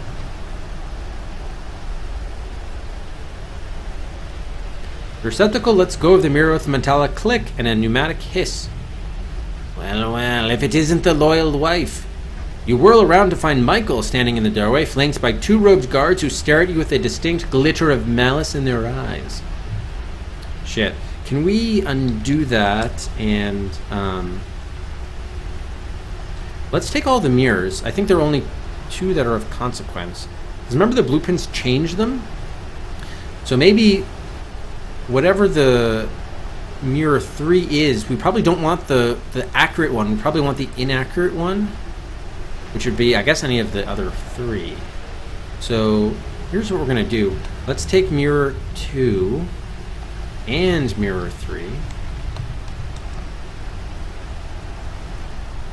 And then let's also change from the robe to the trench coat to the robe. I think that's what we want to do. So right now we have 2 mirrors, numbers 2 and 3, the amulet and the hooded robe. That sounds good. So remove trench coat and wear the robe. Okay. Now let's try to take the round. I guess save again. Now let's take the real mirror. Oh, my hands are full. Oh, fuck. Alright, so we probably... What do we have in our hands? 2 mirrors, an amulet, and the trench coat. So probably the amulet's not going to be as helpful here.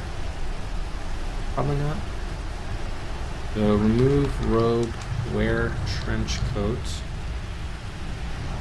put amulet in coat. Okay. Remove trench coat, wear the robe, save. I mean, they're still probably going to make us, but may as well try. Okay, now take the real mirror. Smeloscope? Oh, you just didn't see them together to make the connection. Got it, Rex. Oh, so by now you mean at the present moment. Got it. Currently.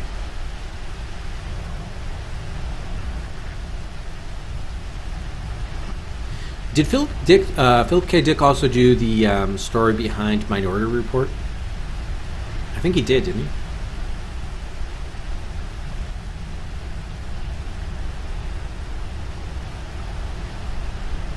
Alright, take the real mirror. Okay, so it doesn't matter what we're wearing, Michael still made us. Okay, you got 2 rope guards, a sudden flash of lightning.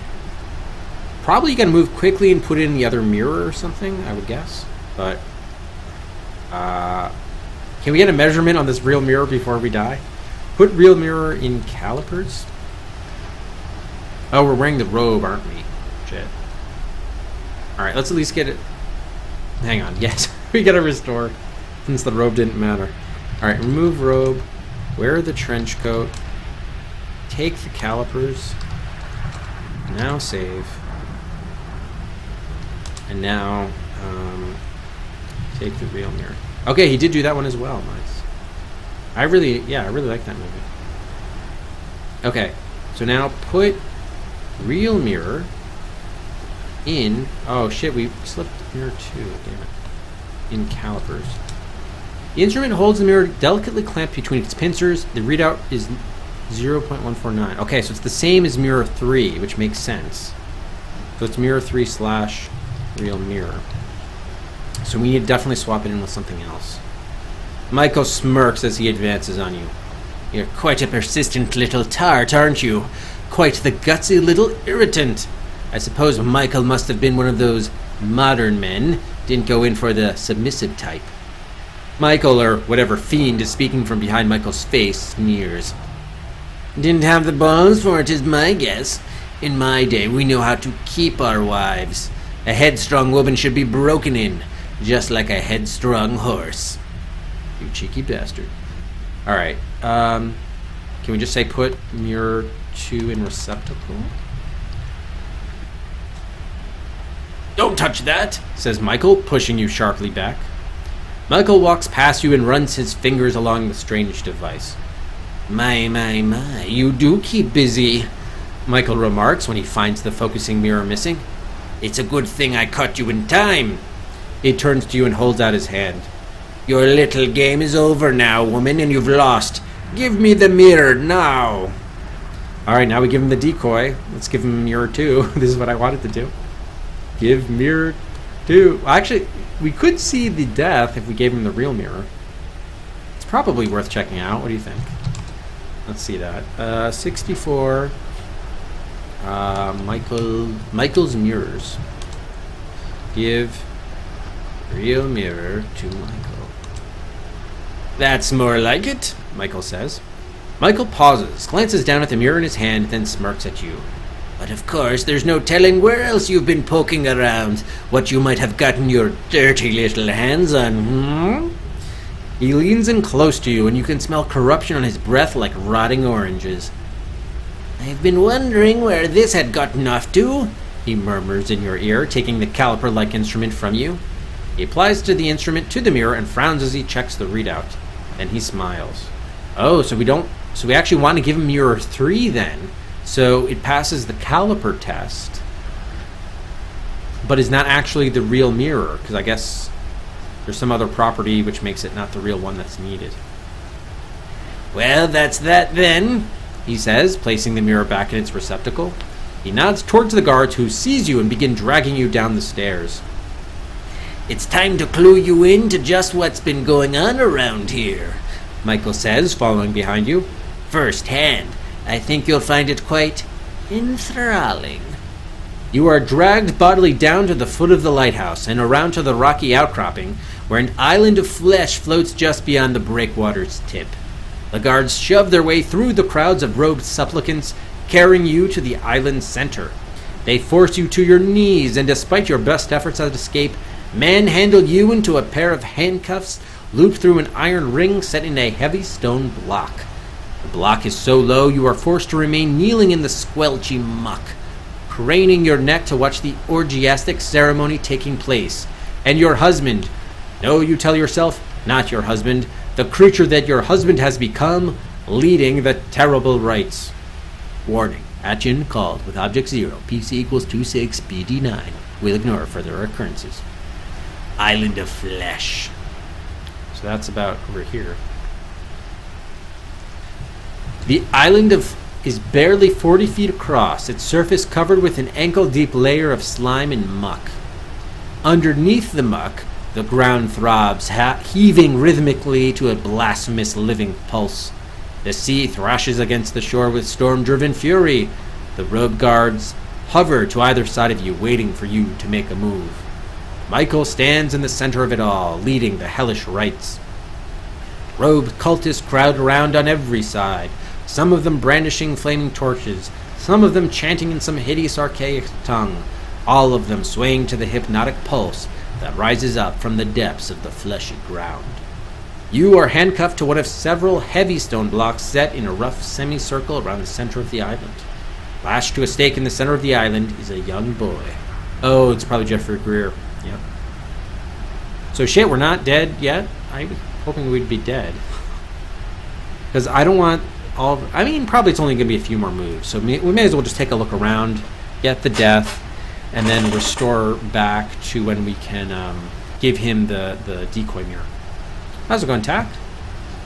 Yeah, this could be towards the end. We'll see. A skinny, tow-headed boy of 8 or so, he bears all the markings of a recent victim of trauma.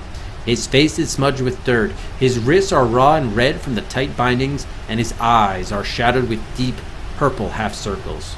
For all this, however, you instantly recognize his face from the newspaper story. It's Jeffrey Greer, the man who was kidnapped 2 days ago. And there's also a stake. The wood piled around the base of the stake and the leather thongs knotted firmly near the top make it gruesomely clear that this is no campfire, it's a sacrificial pyre. Michael takes up a torch from one of the crowd. Holding it high above his head, he turns to the lighthouse and intones, Yach! That which may not be named, I call upon thee! Formless drifter of the gulps between, I summon thee! The crowd murmurs in ecstatic encouragement. Oh, Frab just day, Kalukale. Yeah, it did, Matt, didn't it? It did.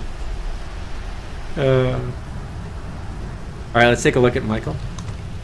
He is someone else now, someone you have never known and would never want to know. His flesh is gaunt, his skin waxy and pale, his forehead burning and feverish, and his eyes. You can't bear to look into the seething madness of those wild red-rimmed eyes. Your husband is gone now. Some other alien force has devoured him from within and now animates his body. I cast aside the seals, I throw open the gates.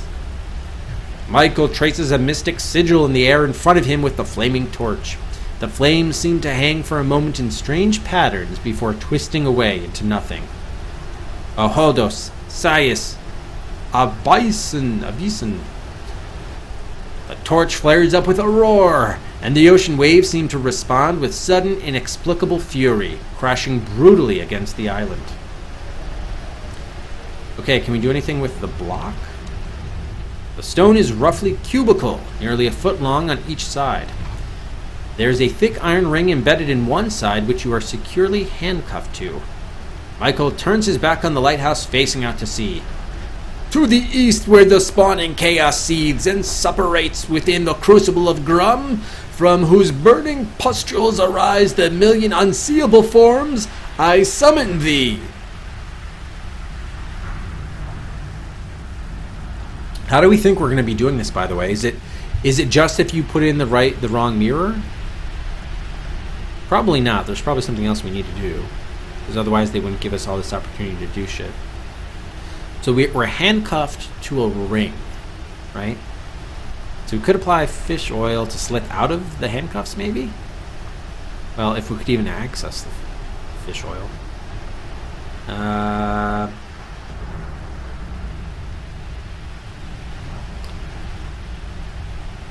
Yeah, I'm not... Did we drop the meat hook? We might have.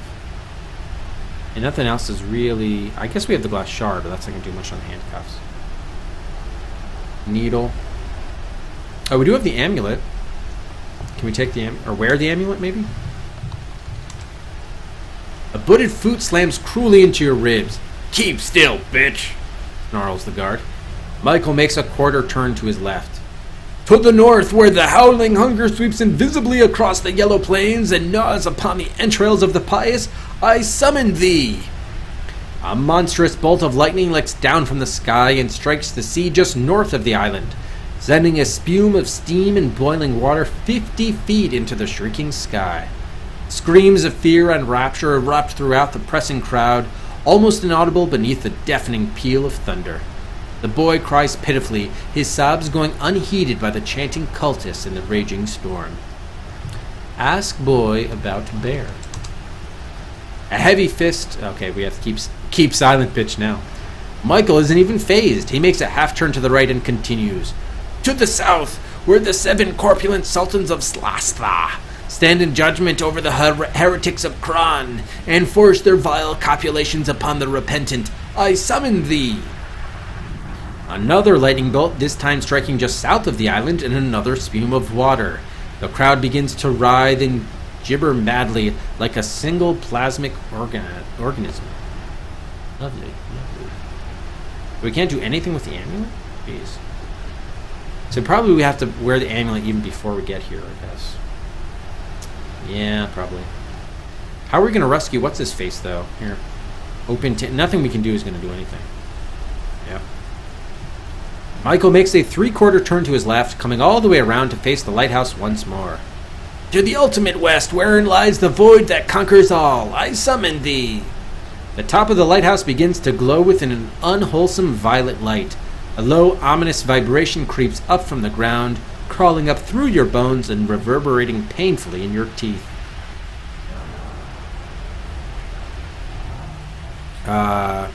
Remove handcuffs. You'll have to find a way to unlock them first. Oh, with the needle. Okay. The air around the lighthouse is rippling now. Several cultists fall convulsing to the mud. Others are screaming in strange, strangled tongues. The earth shakes and the air is split by a high-pitched harmonic ringing like a crystal about to shatter. Michael raises the torch, preparing to thrust it into the pyre at the child's feet. He throws his head back and shrieks directly into the eye of the storm. Iach, Pyath Xenobithacalthacalclis, Lutuk Fathagan. By the keys of Ixotat I name thee. Ialdabaloth, come forth! Sorry, Rufus, didn't mean to scare you, buddy. It's okay. We'll find a way to beat Ialdabaloth and Croesus. Croesus. Alright, pick handcuffs with needle. Oh, we still have to keep... Oh, we gotta take the needle first. Shoot. With a triumphant shout, Michael plunges the torch into the kindling piled up around the little boy's feet. You turn away as the child's screams rise over the sound of crackling flames. The ringing sound reaches a crescendo. The sky spits like a rotted shroud, and the squirming, bubbling chaos of Ialdabaloth pours through. The earth withers under the unspeakable malevolence of its great red-rimmed eye, and all of mankind are engulfed and encysted within the necrotic folds of the womb of Nihilum. It is a dark time for everyone.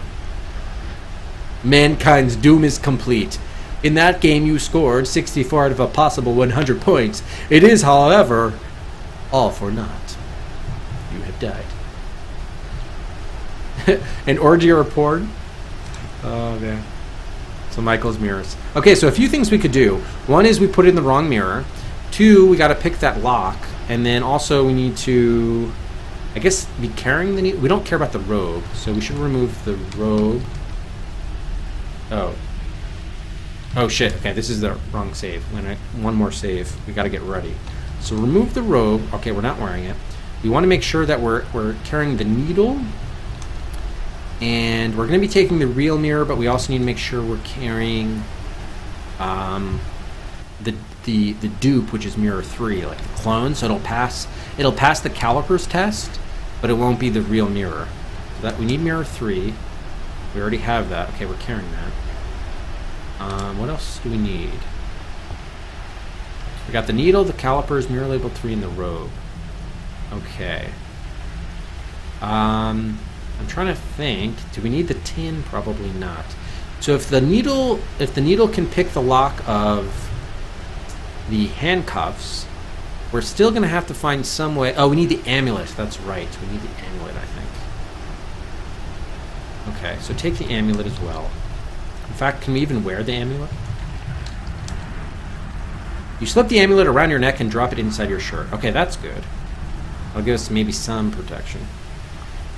So the rest of this I'm not quite sure. We're going to have to find some way to free Jeffrey Greer, of course, but we're going to have bigger problems because we're going to be surrounded by that whole crew. So let's save it again here. And then now we take the real mirror. Okay, Michael comes in. Let's check out the guards. Or let's actually talk to Michael. Can we talk to him? I'll ask Michael about himself. About Michael.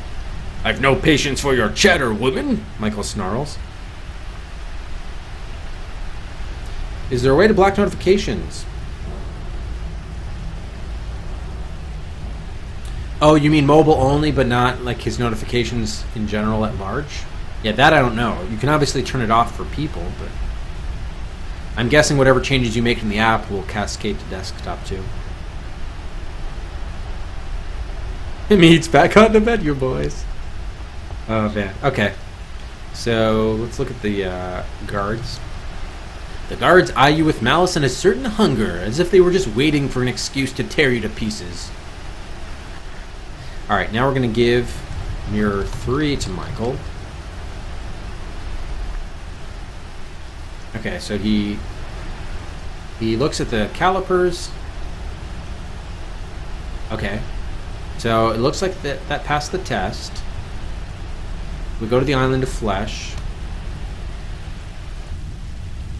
We got flaming torches. We're handcuffed to the blocks. Rough semicircle round.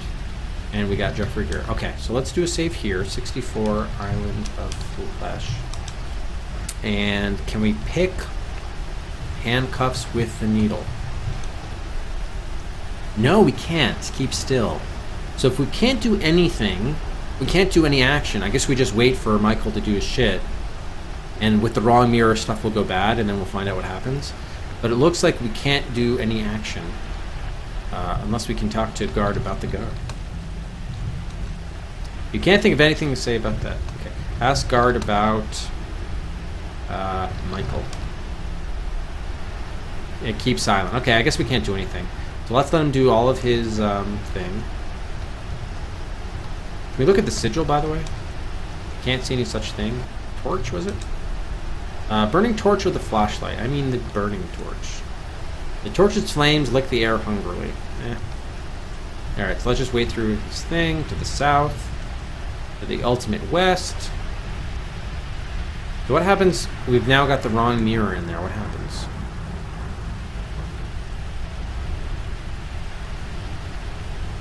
Ialda Both, come forth. Can we pick the handcuffs now? No, still not. Wait, what? We still died? Oh shit. So mirror 3 may not have been the real mirror, but it may well have just have been because it had the, I guess since it had the same properties, it still killed everybody. So it still worked for them. Alright, so instead of mirror 3, we're going to have to do something else. I mean, we could just try a bad mirror. Now remember, they crossed out 113 to do 149. We've done both 149s, and we've died both times. So do we want to try mirror 1, because it'll be sort of close, but it probably won't pass muster with Michael, I would imagine. So let's just see what happens this time around.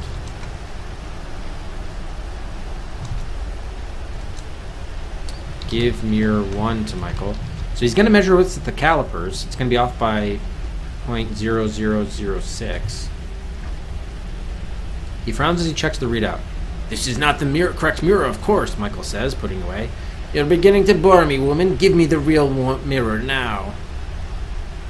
Huh. Alright, so that's not going to work out. What if we don't? They probably just kill us. It would be a different death, I suppose. Give mirror 2 to Michael. Okay, it didn't work either. Give mirror 4 to Michael. And we do nothing. Time passes. With a sudden vicious snarl of hatred, Michael lunges forward and grabs you, shaking you brutally. The mirror, you insolent bitch! He roars. Give it to me, damn you! Without waiting for your answer, he whirls you around and slams you against the side of the device. A metal flange cuts deep into your lower back and you scream in pain. I'll make you scream, you'll scream your throat to bloody tatters, Michael gloats, and with a sudden surge of strength, he bends you backward over the painfully angled device. Something snaps in your back. A sickening numbness washes over your legs like warm, viscous water. Michael pulls you off the device. The flange makes a horrible sucking noise as it comes out of your back, spins you once more, and sends you hurtling across the room into one of the great floor-to-ceiling windows. Glass cracks and shatters outward, and the next instant you are plummeting to earth surrounded by a rain of glittering shards. The last sight you see before striking the jagged rocks below is the top of the lighthouse rushing away from you, and your husband's face looking down after you, his mouth stretched open in a demonic fit of laughter, his mad, alien eyes rimmed with red. You have died. Okay, so, interesting. So, long story short, demand divorce. We're going to have to... There are two things we could do. One is well, first of all, let's get a better look at these mirrors. So they're all perfectly round and exquisitely polished, very slightly concave, distorting the edges of as you stare into it. I think they all have the same description, so they just have different labels. Can we remove a label? Probably not. Not worrying. Either we have... It sounds like we have to make sure... Here's the quandary. We could adjust the mirrors to match, maybe some way we find a way, to have the calipers measure it at 149. But if we're doing that, as we just saw with Mirror 3, it still works. So my sense is if we have to recalibrate the calipers such that he thinks, like, Mirror 1, despite it being 144, if the reading comes out as 149, that's what we're interested to. So maybe there's a way we can change not the mirrors but the calipers, and then give him Mirror 1, which is close to Mirror 3. 144 is only 6 away from 149. So the calipers are made of stainless steel, molded in a strangely flowing, almost organic design. The calipers, if that is what they are, resemble no other tool you've ever seen. Has 3 independently adjustable arms, each ending in a needlepoint pincer, which fold back on themselves at grotesque asymmetrical angles toward a floating center point. Calibrated readout set near the base, which presumably provides a measure of whatever strange contortion of space is occupied by whatever object is placed between the pincers at the tool's other end. There's a way we can change that readout, uncalibrate it or something? Okay, that's the same thing. Uncalibrate calipers? It's not a verb I recognize. Recalibrate calipers. No? Change calipers. Manipulate calipers. Damn. Calibrated readout. How do we... Maybe we have to move pincer? No, probably not. There are arms. Whoops, not Piner. Nothing obvious happens. Okay, it's the same as the calipers. We need something that's not arms. No, it's the same thing. Move arms. Damn it. How do we, like... Maybe this is not what we have to do, but... Clearly the mirrors 1, 2, and 4 aren't going to do us any good. Maybe we just ditch the calipers so we can't even confirm it. Yeah, fuck that. Let's just get rid of... we don't need the calipers. Okay, even leaving, we get caught. So we got to go back to R.I.P. William. Throw calipers into river. The caliper strikes the water with a splash and disappears from view. Okay, let's try that. If he can't measure it, he won't know, right? That's my thinking. Oh, wrong way.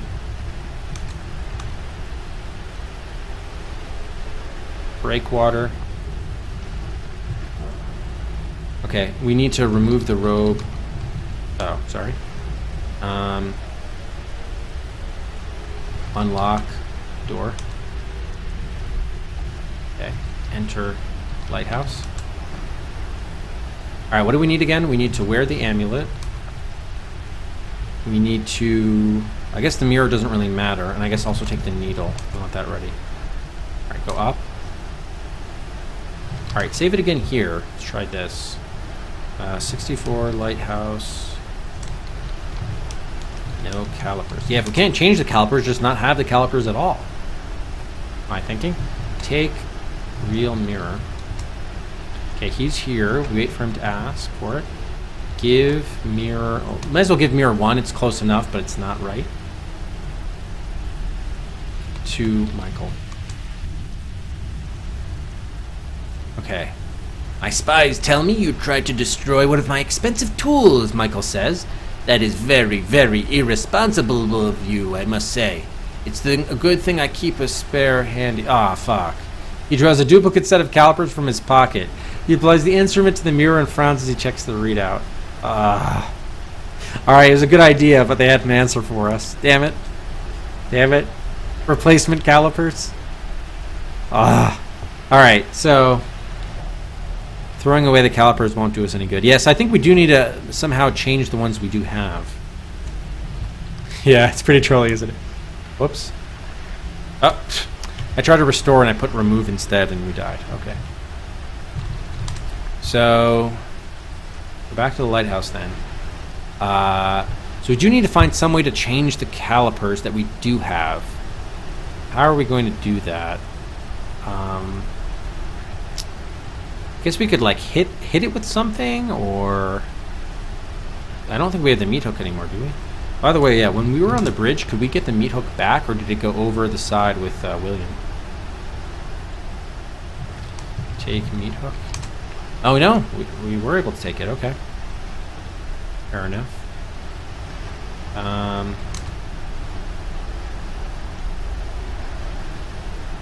Shouldn't we be? I thought we had to change into the road. Could be wrong. Where? Do we need to put this on the train tracks to destroy? Oh no, he'll probably just say, "Oh, you tried to destroy it again" or something. Oh. All right. Do we? Okay, yeah. I guess we didn't have to worry about the crowd. No, we don't. All right. Breakwater. All right. So let's try to figure out what can we do to the calipers to change them, manipulate them. I don't know. Lantern matches needle. Maybe we can add the needle to the caliper somehow, and like obscure the actual needle or something. Oh, we do have that blueprint. That's right. Yeah, maybe we should check out that blueprint again. Maybe.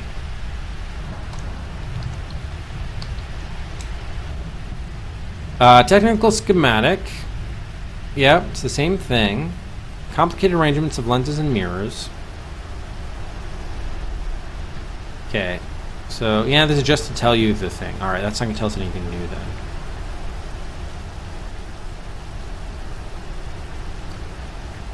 Oh, maybe we should have... We found some way to erase that.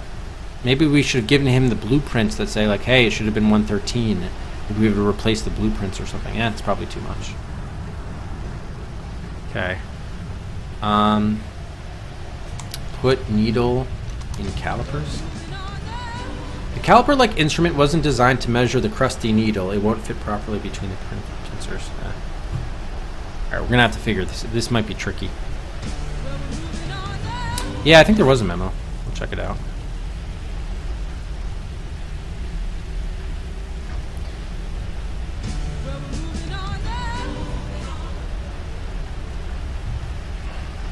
Alright, why isn't this loading? There we go. Tack, another... wait. Didn't you buy 3 for Bedlam already? Today? Tack? No, you didn't, I guess. You didn't. That's right, that was last night because you just came in late today. Okay, cool. Slashing Dirt with Bedlam. It was at a Microsoft Adventure, A Poisonous King and Inca, up to R2. Quite the battle going on here on the raffle queue. We have Rex, another slot for Are You Afraid of the Dark, and Nox for Are You Afraid, or no, sorry, Matt for Are You Afraid of the Nox. I ain't afraid of no cow. So that moves ahead of Dylan Dog and will kill a poisonous Shannara up to V5.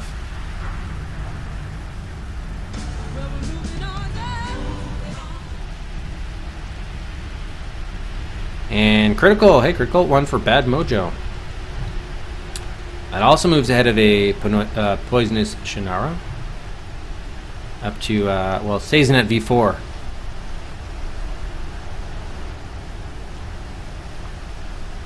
Good luck with that, Materia. How many? 27 king lead there.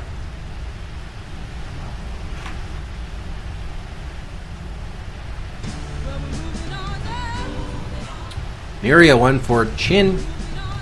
Tomb of the Middle Kingdom moves ahead of Homie to Clown to V12.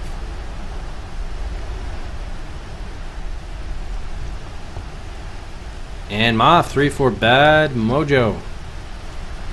Moves ahead of Once Upon a Forest, Bloodnet, and a Poisonous Shannara up to V2.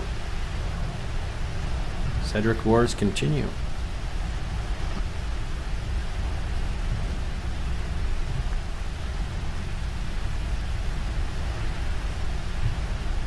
Alright guys, I'm going to quickly go get refill of water here, so I'll be right back. Buys are still open.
Okay. Resume here. I don't think there are any more buys, right? We're good? Yeah, we're good. Cool. Alright, let's turn off slots. Probably the last of the day. Yeah, the PC speaker. Rescued you guys from that one. Alright. We'll have to confront that at some point, though.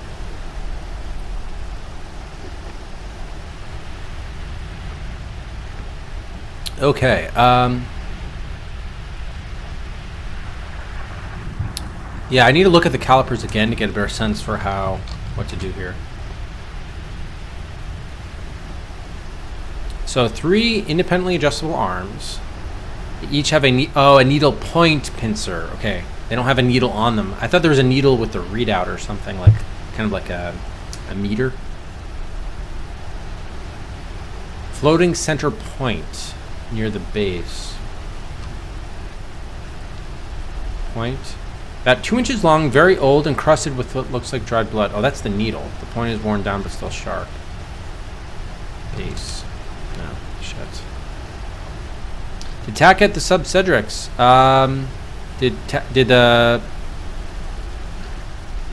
Did tax notification? Oh, Wolfenstein. Thanks very much for the follow. Welcome to the Das Adventure Quest. Tack, did you share your the resub message in chat? Because it only works if you do it in chat. I don't think I saw it come across, at least while the stream has been active. I can check on the records here to see if it happened, but thank you again for the sub and support. No, it didn't say that you resubbed. It said that you subbed on the 17th, so I don't even think it's necessarily up for renewal yet. So if you don't see that like anniversary, it's not really an anniversary, a month anniversary, whatever. And I think it said you subbed on the 17th of February, so it'd have to be, I'm guessing, the 17th of March. So you get that message.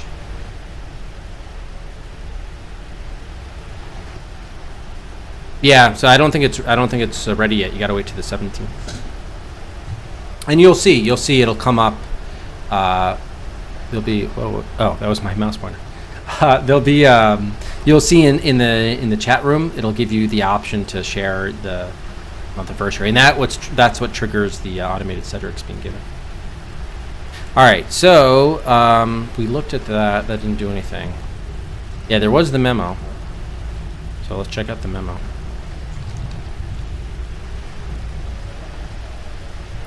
Notice all brethren, oh, they got to be kept clean. Yeah. Alright, can cause dangerous instability in the refraction patterns. Ionization treatment. Alright, so we can rub like dirt on this or something? Alright, so we don't have to change the calibration then. So when we take the real mirror, we don't have time to dirty it. So yeah, I think we still have to use mirror 3. We just have to find some way to get some crap on it. What sort of crap could we apply to it? Maybe we could scratch it? Scratch mirror 3 with needle? Can't seem to make a scratch on the slick metallic surface. Oh. Alright. Yeah, so you probably have to smudge it. Rub? Mirror 3? You polish the mirror with your... No, I don't want to polish it. I want to do the opposite of that. Alright, we need some like... oh, if only I had the coffee or something. I don't have that anymore. Is there any way to get like dirt or something? Broom we don't have. Oh, the fish oil? Open tin. Oh, there it is. You found it. Tack, thanks very much for the 2 months. 2 months from Tack. Found the resub button. Thank you so much, Tack, for the continued support. There you go. Yeah, I'm surprised because I thought it wasn't going to come up to the 17th. Interesting. Yeah, I don't know how it all works. It's weird. It seems a little bit variable and unpredictable. Thank you again, Tack. I think we were opening up the tin, right? It's already open. Take oil. Okay. Put oil on mirror 3. You have to remove it from the trench coat first. Take mirror 3. Put oil on mirror 3. You rub a small bit of fish oil onto the reflective surface of the mirror, leaving a barely perceptible smear. There we go. Okay, so the fish oil comes in handy again. Yeah, okay, yep. Official chat client. Makes sense, makes sense. Alright, so hopefully this will work. Do we have whatever else we need? I don't remember whether we did that. No, we didn't. Okay, so we're wearing the amulet, and then we also want to get the needle ready. And do we need anything else? I don't know. Probably, I guess we're good for now. So let's do another lighthouse save. Oh, gotta unlock the door, of course. Open door. Let's make sure, what are we carrying? Amulet, trench coat. Oh, we're wearing that, okay. We have the key ring, needle, mirror, robe. Oh, we're wearing the amulet, got it. Alright, fine, fair enough. Oops. East, up. Save. Alright, and then take real mirror. Shotgun and grenades. Alright, so here's Michael. We're going to wait for him to ask us for the... we're going to give him mirror 3. Give mirror 3 to Michael. Okay, so caliper test is correct. Alright. He put it in, he didn't notice the smear of the fish oil. And we're back on the island of flesh. Let's see, and I don't think we can pick the lock, the handcuffs, with the needle. Because we got to keep still, because we're a bitch, apparently. Handcuffs. They're ordinary police issue handcuffs. The cuffs are closed. Open the handcuffs. Open the cuffs. No, we got to keep still. All right. So we'll just wait until he does his thing. To the east, to the north, to the south, the ultimate west. Do we die or not? Hello, double come forth. Pick cuffs with needle. Can we take this moment when everyone's like looking at this? What happens next is rather unexpected. The high-pitched rigging sound reaches a crescendo, and without warning, the upper half of the lighthouse explodes violently in a boiling fireball of violent flames. For a moment, Michael's lunatic grin of triumph remains frozen in place, licked by the purple radiance, not yet cognizant that the ritual has gone wrong. In the next instant, however, he is stricken. "The mirror!" he whispers hoarsely. Bits of burning debris are raining down on the island. The cultists fall back in panic and start pushing at each other to get off the island and escape. Many are pushed off into the water, where clusters of ropey, jellyfish-like tentacles immediately drag them screaming beneath the waves. A burning chunk of masonry strikes one of your guards in the head, and he drops to the mud next to you with a mass of chewed spaghetti pulp where his face used to be. The other guard takes a quick, frightened look around, then bolts without a backward glance. "Come back!" screams Michael. "Come back, cowards!" But no one heeds him. With a strangled curse, he turns and hurls the torch into the sea. Your score has gone up by 5 points. We're up to 69. Alright. Very nice. 69 in the Island of Flesh. Okay, can we pick the lock now? Pick cuffs with needle.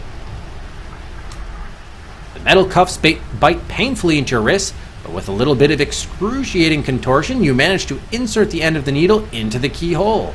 For what seems like endless minutes, you jiggle the needle fruitlessly around, biting your lip against the cramps that keep trying to seize your painfully bent hands, and bitterly reflecting that Linda Hamilton makes it look deceptively easy on the big screen. And suddenly, the cuff snaps open. Quickly, you free your other wrist, and the handcuffs slide free, landing in the muck. The horrible, fleshy ground shudders beneath you. Bubbles begin to boil up around the island's edges. "You!" Michael snarls at you, his voice a barely intelligible choke. The malice pouring out of his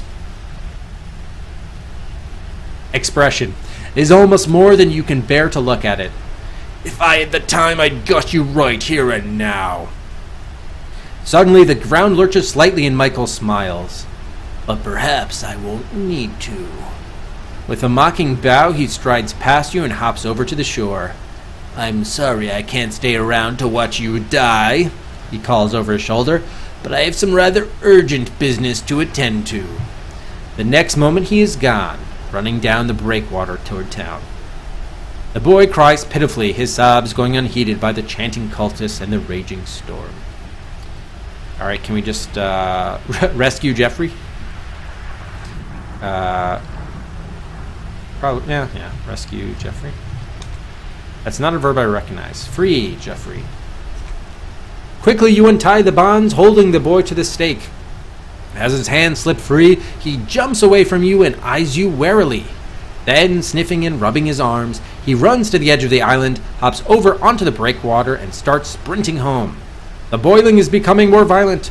You also notice that the tide seems to be striking the island a bit higher than before, even though the waves themselves aren't getting any taller. Your score has gone up by another 5 points. How about this? All right, so let's save because I think we want to see what a death here looks like. So let's just wait, see what happens, and take the death. You wait helplessly. The island is definitely sinking now. Actually, can we take the handcuffs? Yes, you can. Not much time left. The water is lapping almost to the island's center, and the gap between the island and the rocky spur is nearly too wide to jump across. It's raining, Cedric's. Is there anything else here that we would want to take the stake? That's hardly portable. With a final shivering heave, the island of flesh sinks beneath the waves, taking you along with it. The vicious undertow drags you under instantly. Brine fills your mouth and nostrils.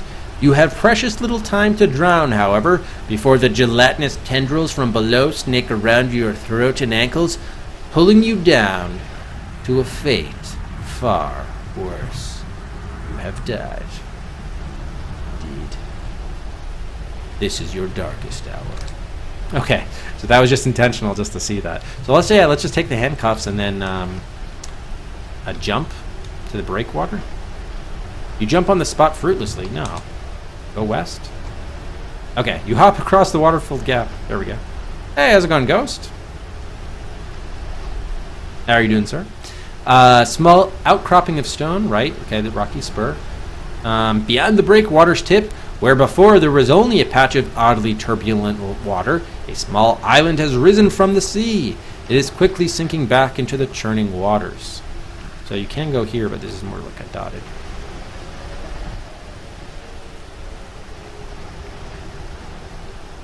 Not much time left. The water is lapping up to the island's center.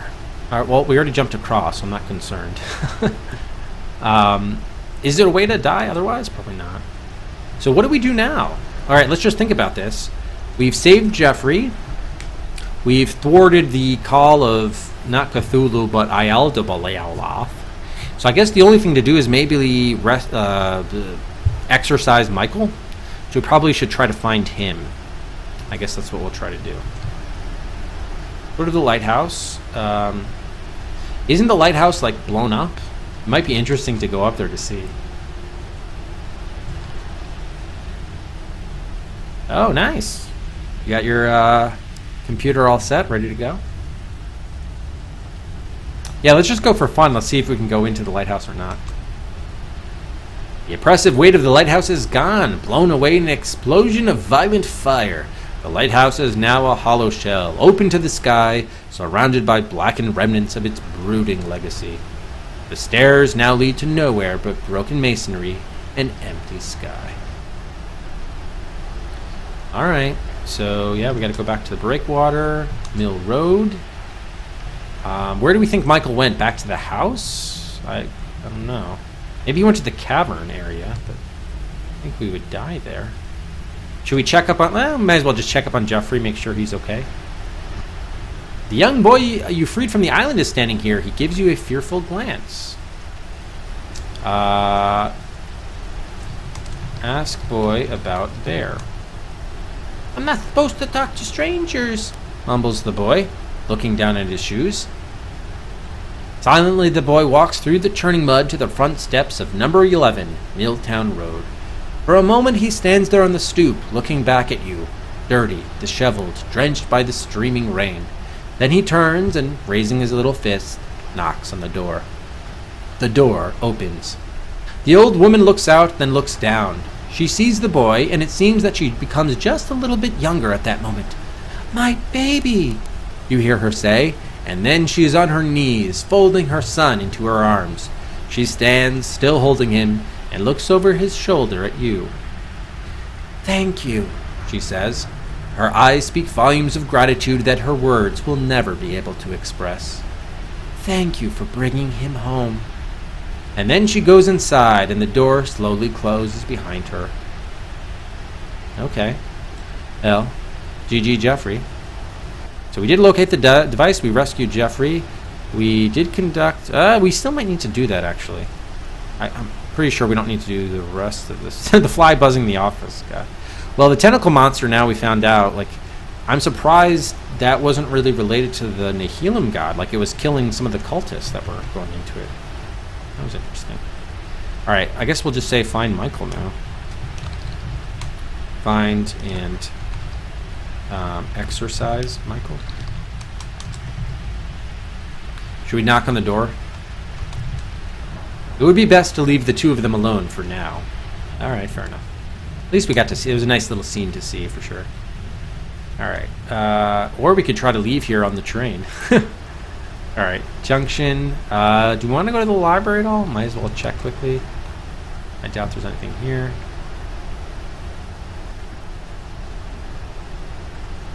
I'm surprised the library's still open at this time of night. Alright. Narrow street. Anyone in the pub? No? Anyone in the real estate office?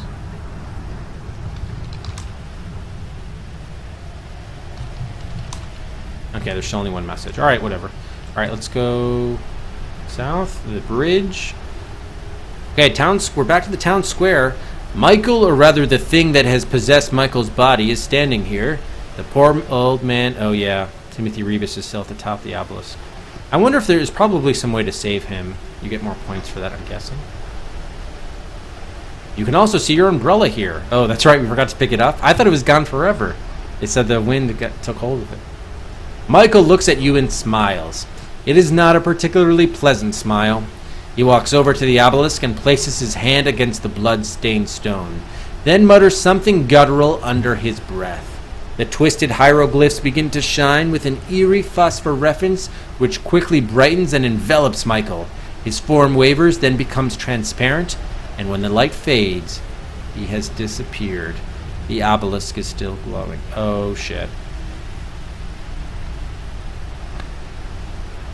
Okay, if he's gone into that womb of Nihilum, and we have to go in after him, there could be like a whole other chapter to this game. Oh, okay, let's save. Wow. So I think he touch obelisk? Yeah, he pressed it against the stone, yeah. As your fingers touch the gore-streaked stone, the green light grows brighter, fanning out to envelop you. The odor of rotting fruit briefly assails your nostrils. Your vision streaks, then blurs. There is the sound of rushing air, and when your eyes clear, you are somewhere else. The burial mound. The cave is lined, floor to ceiling, with mummified human corpses. Shrunken and desiccated, they lie in jumbled heaps inside regularly carved niches. Carvings cover the rock walls in between the niches. Grotesque, leering faces too horrible even to look upon. Their features twitching and smirking in the wavering light that sifts down from above. Michael, or rather the thing that has possessed Michael's body, is standing here. Okay, so we are back to the burial mound. So that was just like transported us underground, but continuing with the obelisk. So maybe we have to do the flute thing now. This explains, by the way, we didn't have to worry about crossing the bridge again, so that's good. Hey, how are you doing, Joy? The obelisk base stands before you, vast and shadowy in the green, murky light. At the narrower northern end of the vaguely egg-shaped cavern sits a massive stone altar, flanked on either side by a pair of strange, vibrating columns. Suddenly, Michael lunges forward and grabs your arms. He shakes you, causing your head to whip back and forth and your teeth to click painfully together. "Bitch!" he hisses. "Rotten, filthy bitch! You never give up, do you? You foiled me for the last time! There's no way to fix what you've undone tonight, but by all the unholy spawn of darkness, I will put you in a stone-cold place for it!" And his hands lock tightly around your throat and begin to squeeze. Well, we are wearing the amulet. I don't know in this present condition with his hands around our throat if we can play the flute. But we should try. We should try. I mean, we could be like strangled and then be like, flute, fingers. Ooh. I guess we should try it. I guess take flute first. But we should also see what the death looks like too. Taken. Grimly, Michael continues to strangle you. Put fingers... Actually, yeah, let's just take the death, I guess. But put finger on third hole and sixth hole. His iron grip has closed your throat completely. You cannot even draw in enough breath to cry for mercy. As inky black flowers bloom in your vision, you desperately search Michael's eyes for some sign, some glint of the person he once was, the husband you knew and loved. Sadly, you find nothing. As drool from his crazed rictus grin spatters down on your face and the world goes black, the last sight you see is the madness burning in Michael's red-rimmed eyes. You have died. Okay, so the problem was we had to spend a point or a turn to take the flute out. So if we take the flute here, now touch the obelisk. Now put fingers on third hole and sixth hole. Okay. Play flute. You can't force any air past your strangled throat. Okay, well that makes sense. I figured it was worth a shot, but it makes sense. That's not going to work. Alright, so let's think about this. We're getting strangled. What do we do? It's probably not going to be some sort of like violent thing. Is there any way we could get the... we can't do the flute ritual, clearly.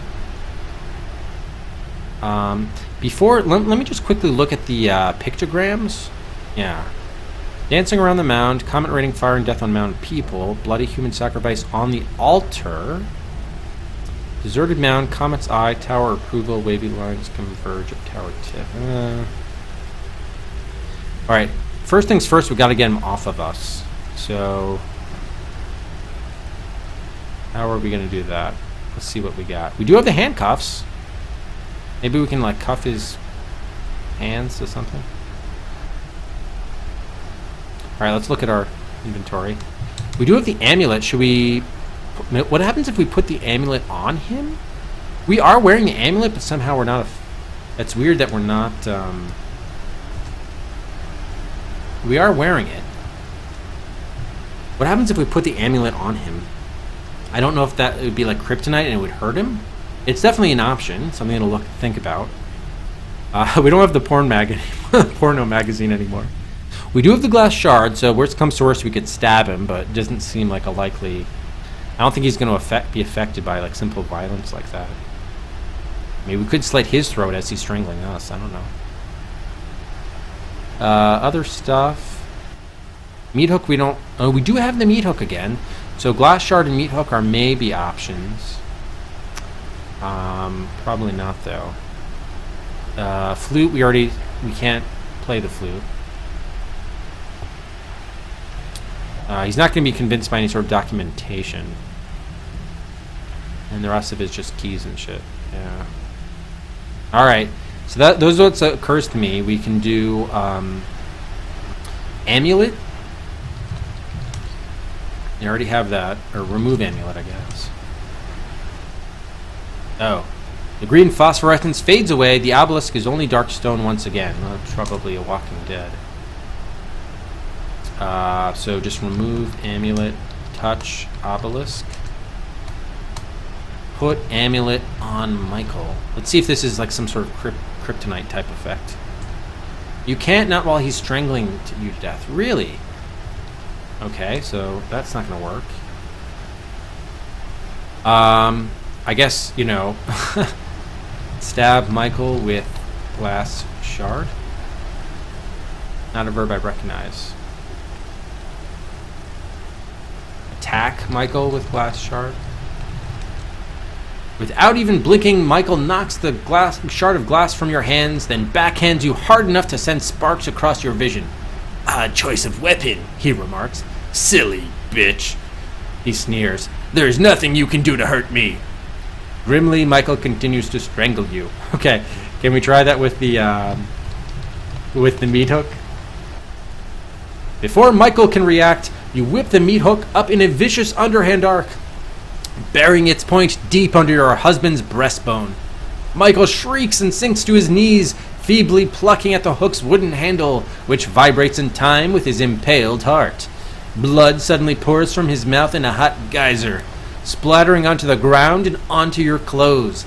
He looks up at you, gasping, and in his eyes you see a feeble, flickering spark of identity. One last dying spark left of the man you once knew and loved, and suddenly you realize he's there, in that body, the body that you just killed. It's Michael you're looking at. Uh-oh. You have just killed your husband. Why? He whispers through a dark bubble of blood. But you cannot answer. You are too busy screaming. You have gone utterly mad. Oh, that's great. All right, I suppose we deserved that. So we're gonna have to do something to exorcise him without killing him. Oh, that was good. That was good. All right, so how are we gonna exorcise him? You know what? I'm guessing the documentation might have a. Edward probably must have said something. Edward or. Nah, probably not the real estate agent. She didn't know enough. Yeah, that was worth. Remember, we almost didn't pick up the meat hook too, right? Because we used it to kill the William creature. So that was pretty good. All right, just to we're gonna go back to an earlier save, just so that we can consult the documentation, the letter from. So how did Edward resist? Well, I mean, he had the amulet to protect him, so that's why I tried to use the amulet and put it on Michael to sort of exorcise Croesus?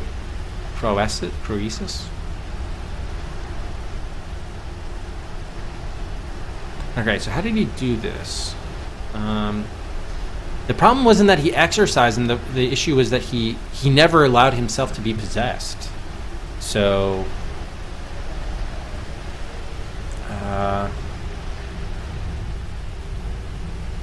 yeah, it was the amulet was the problem. At the age of 21, and then 10 years, he later gave in. Well, he started to be overtaken.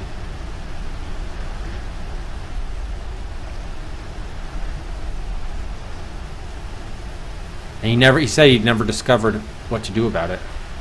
Then he just discovered the plans, and then he's like, well, fuck.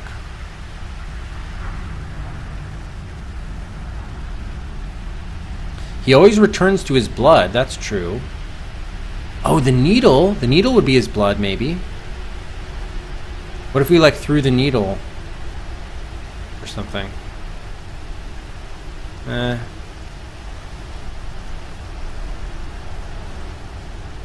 Oh, shit. I restored him to a death. God damn it. At least we got to read the letter as we died. So, it always returns to his blood. Now, remember, the needle has Edward's blood on it. So that could... stabbing him wouldn't work. So I think if it returns to... it has to go to his blood, we probably... what if we threw the needle such that he had to go towards it? Maybe that's the key. Yep. His is our blood. He always returns to his blood. Maybe that would be something. The tarot cards we don't have, so that's probably nothing. Comet has arrived already. He can smell blood too. So yeah, I think maybe if we do something with the needle. It's usually the canonical ending. Yeah, it's true. Okay. Alright, let's try the needle again. I already have it.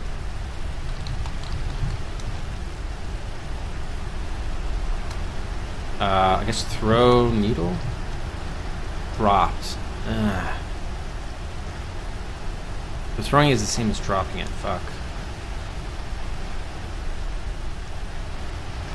Can we like throw it in the niche? Or the altar? Throw needle on altar. You put the crusty needle on the altar. Oh, within range of the altar? What the hell? So remember they did say there was sacrifice. Alright, so the needle's not doing anything. Unless we can, like, prick Michael with the needle. Yeah, fine. Attack Michael with needle. Not a verb, you're right. Oh.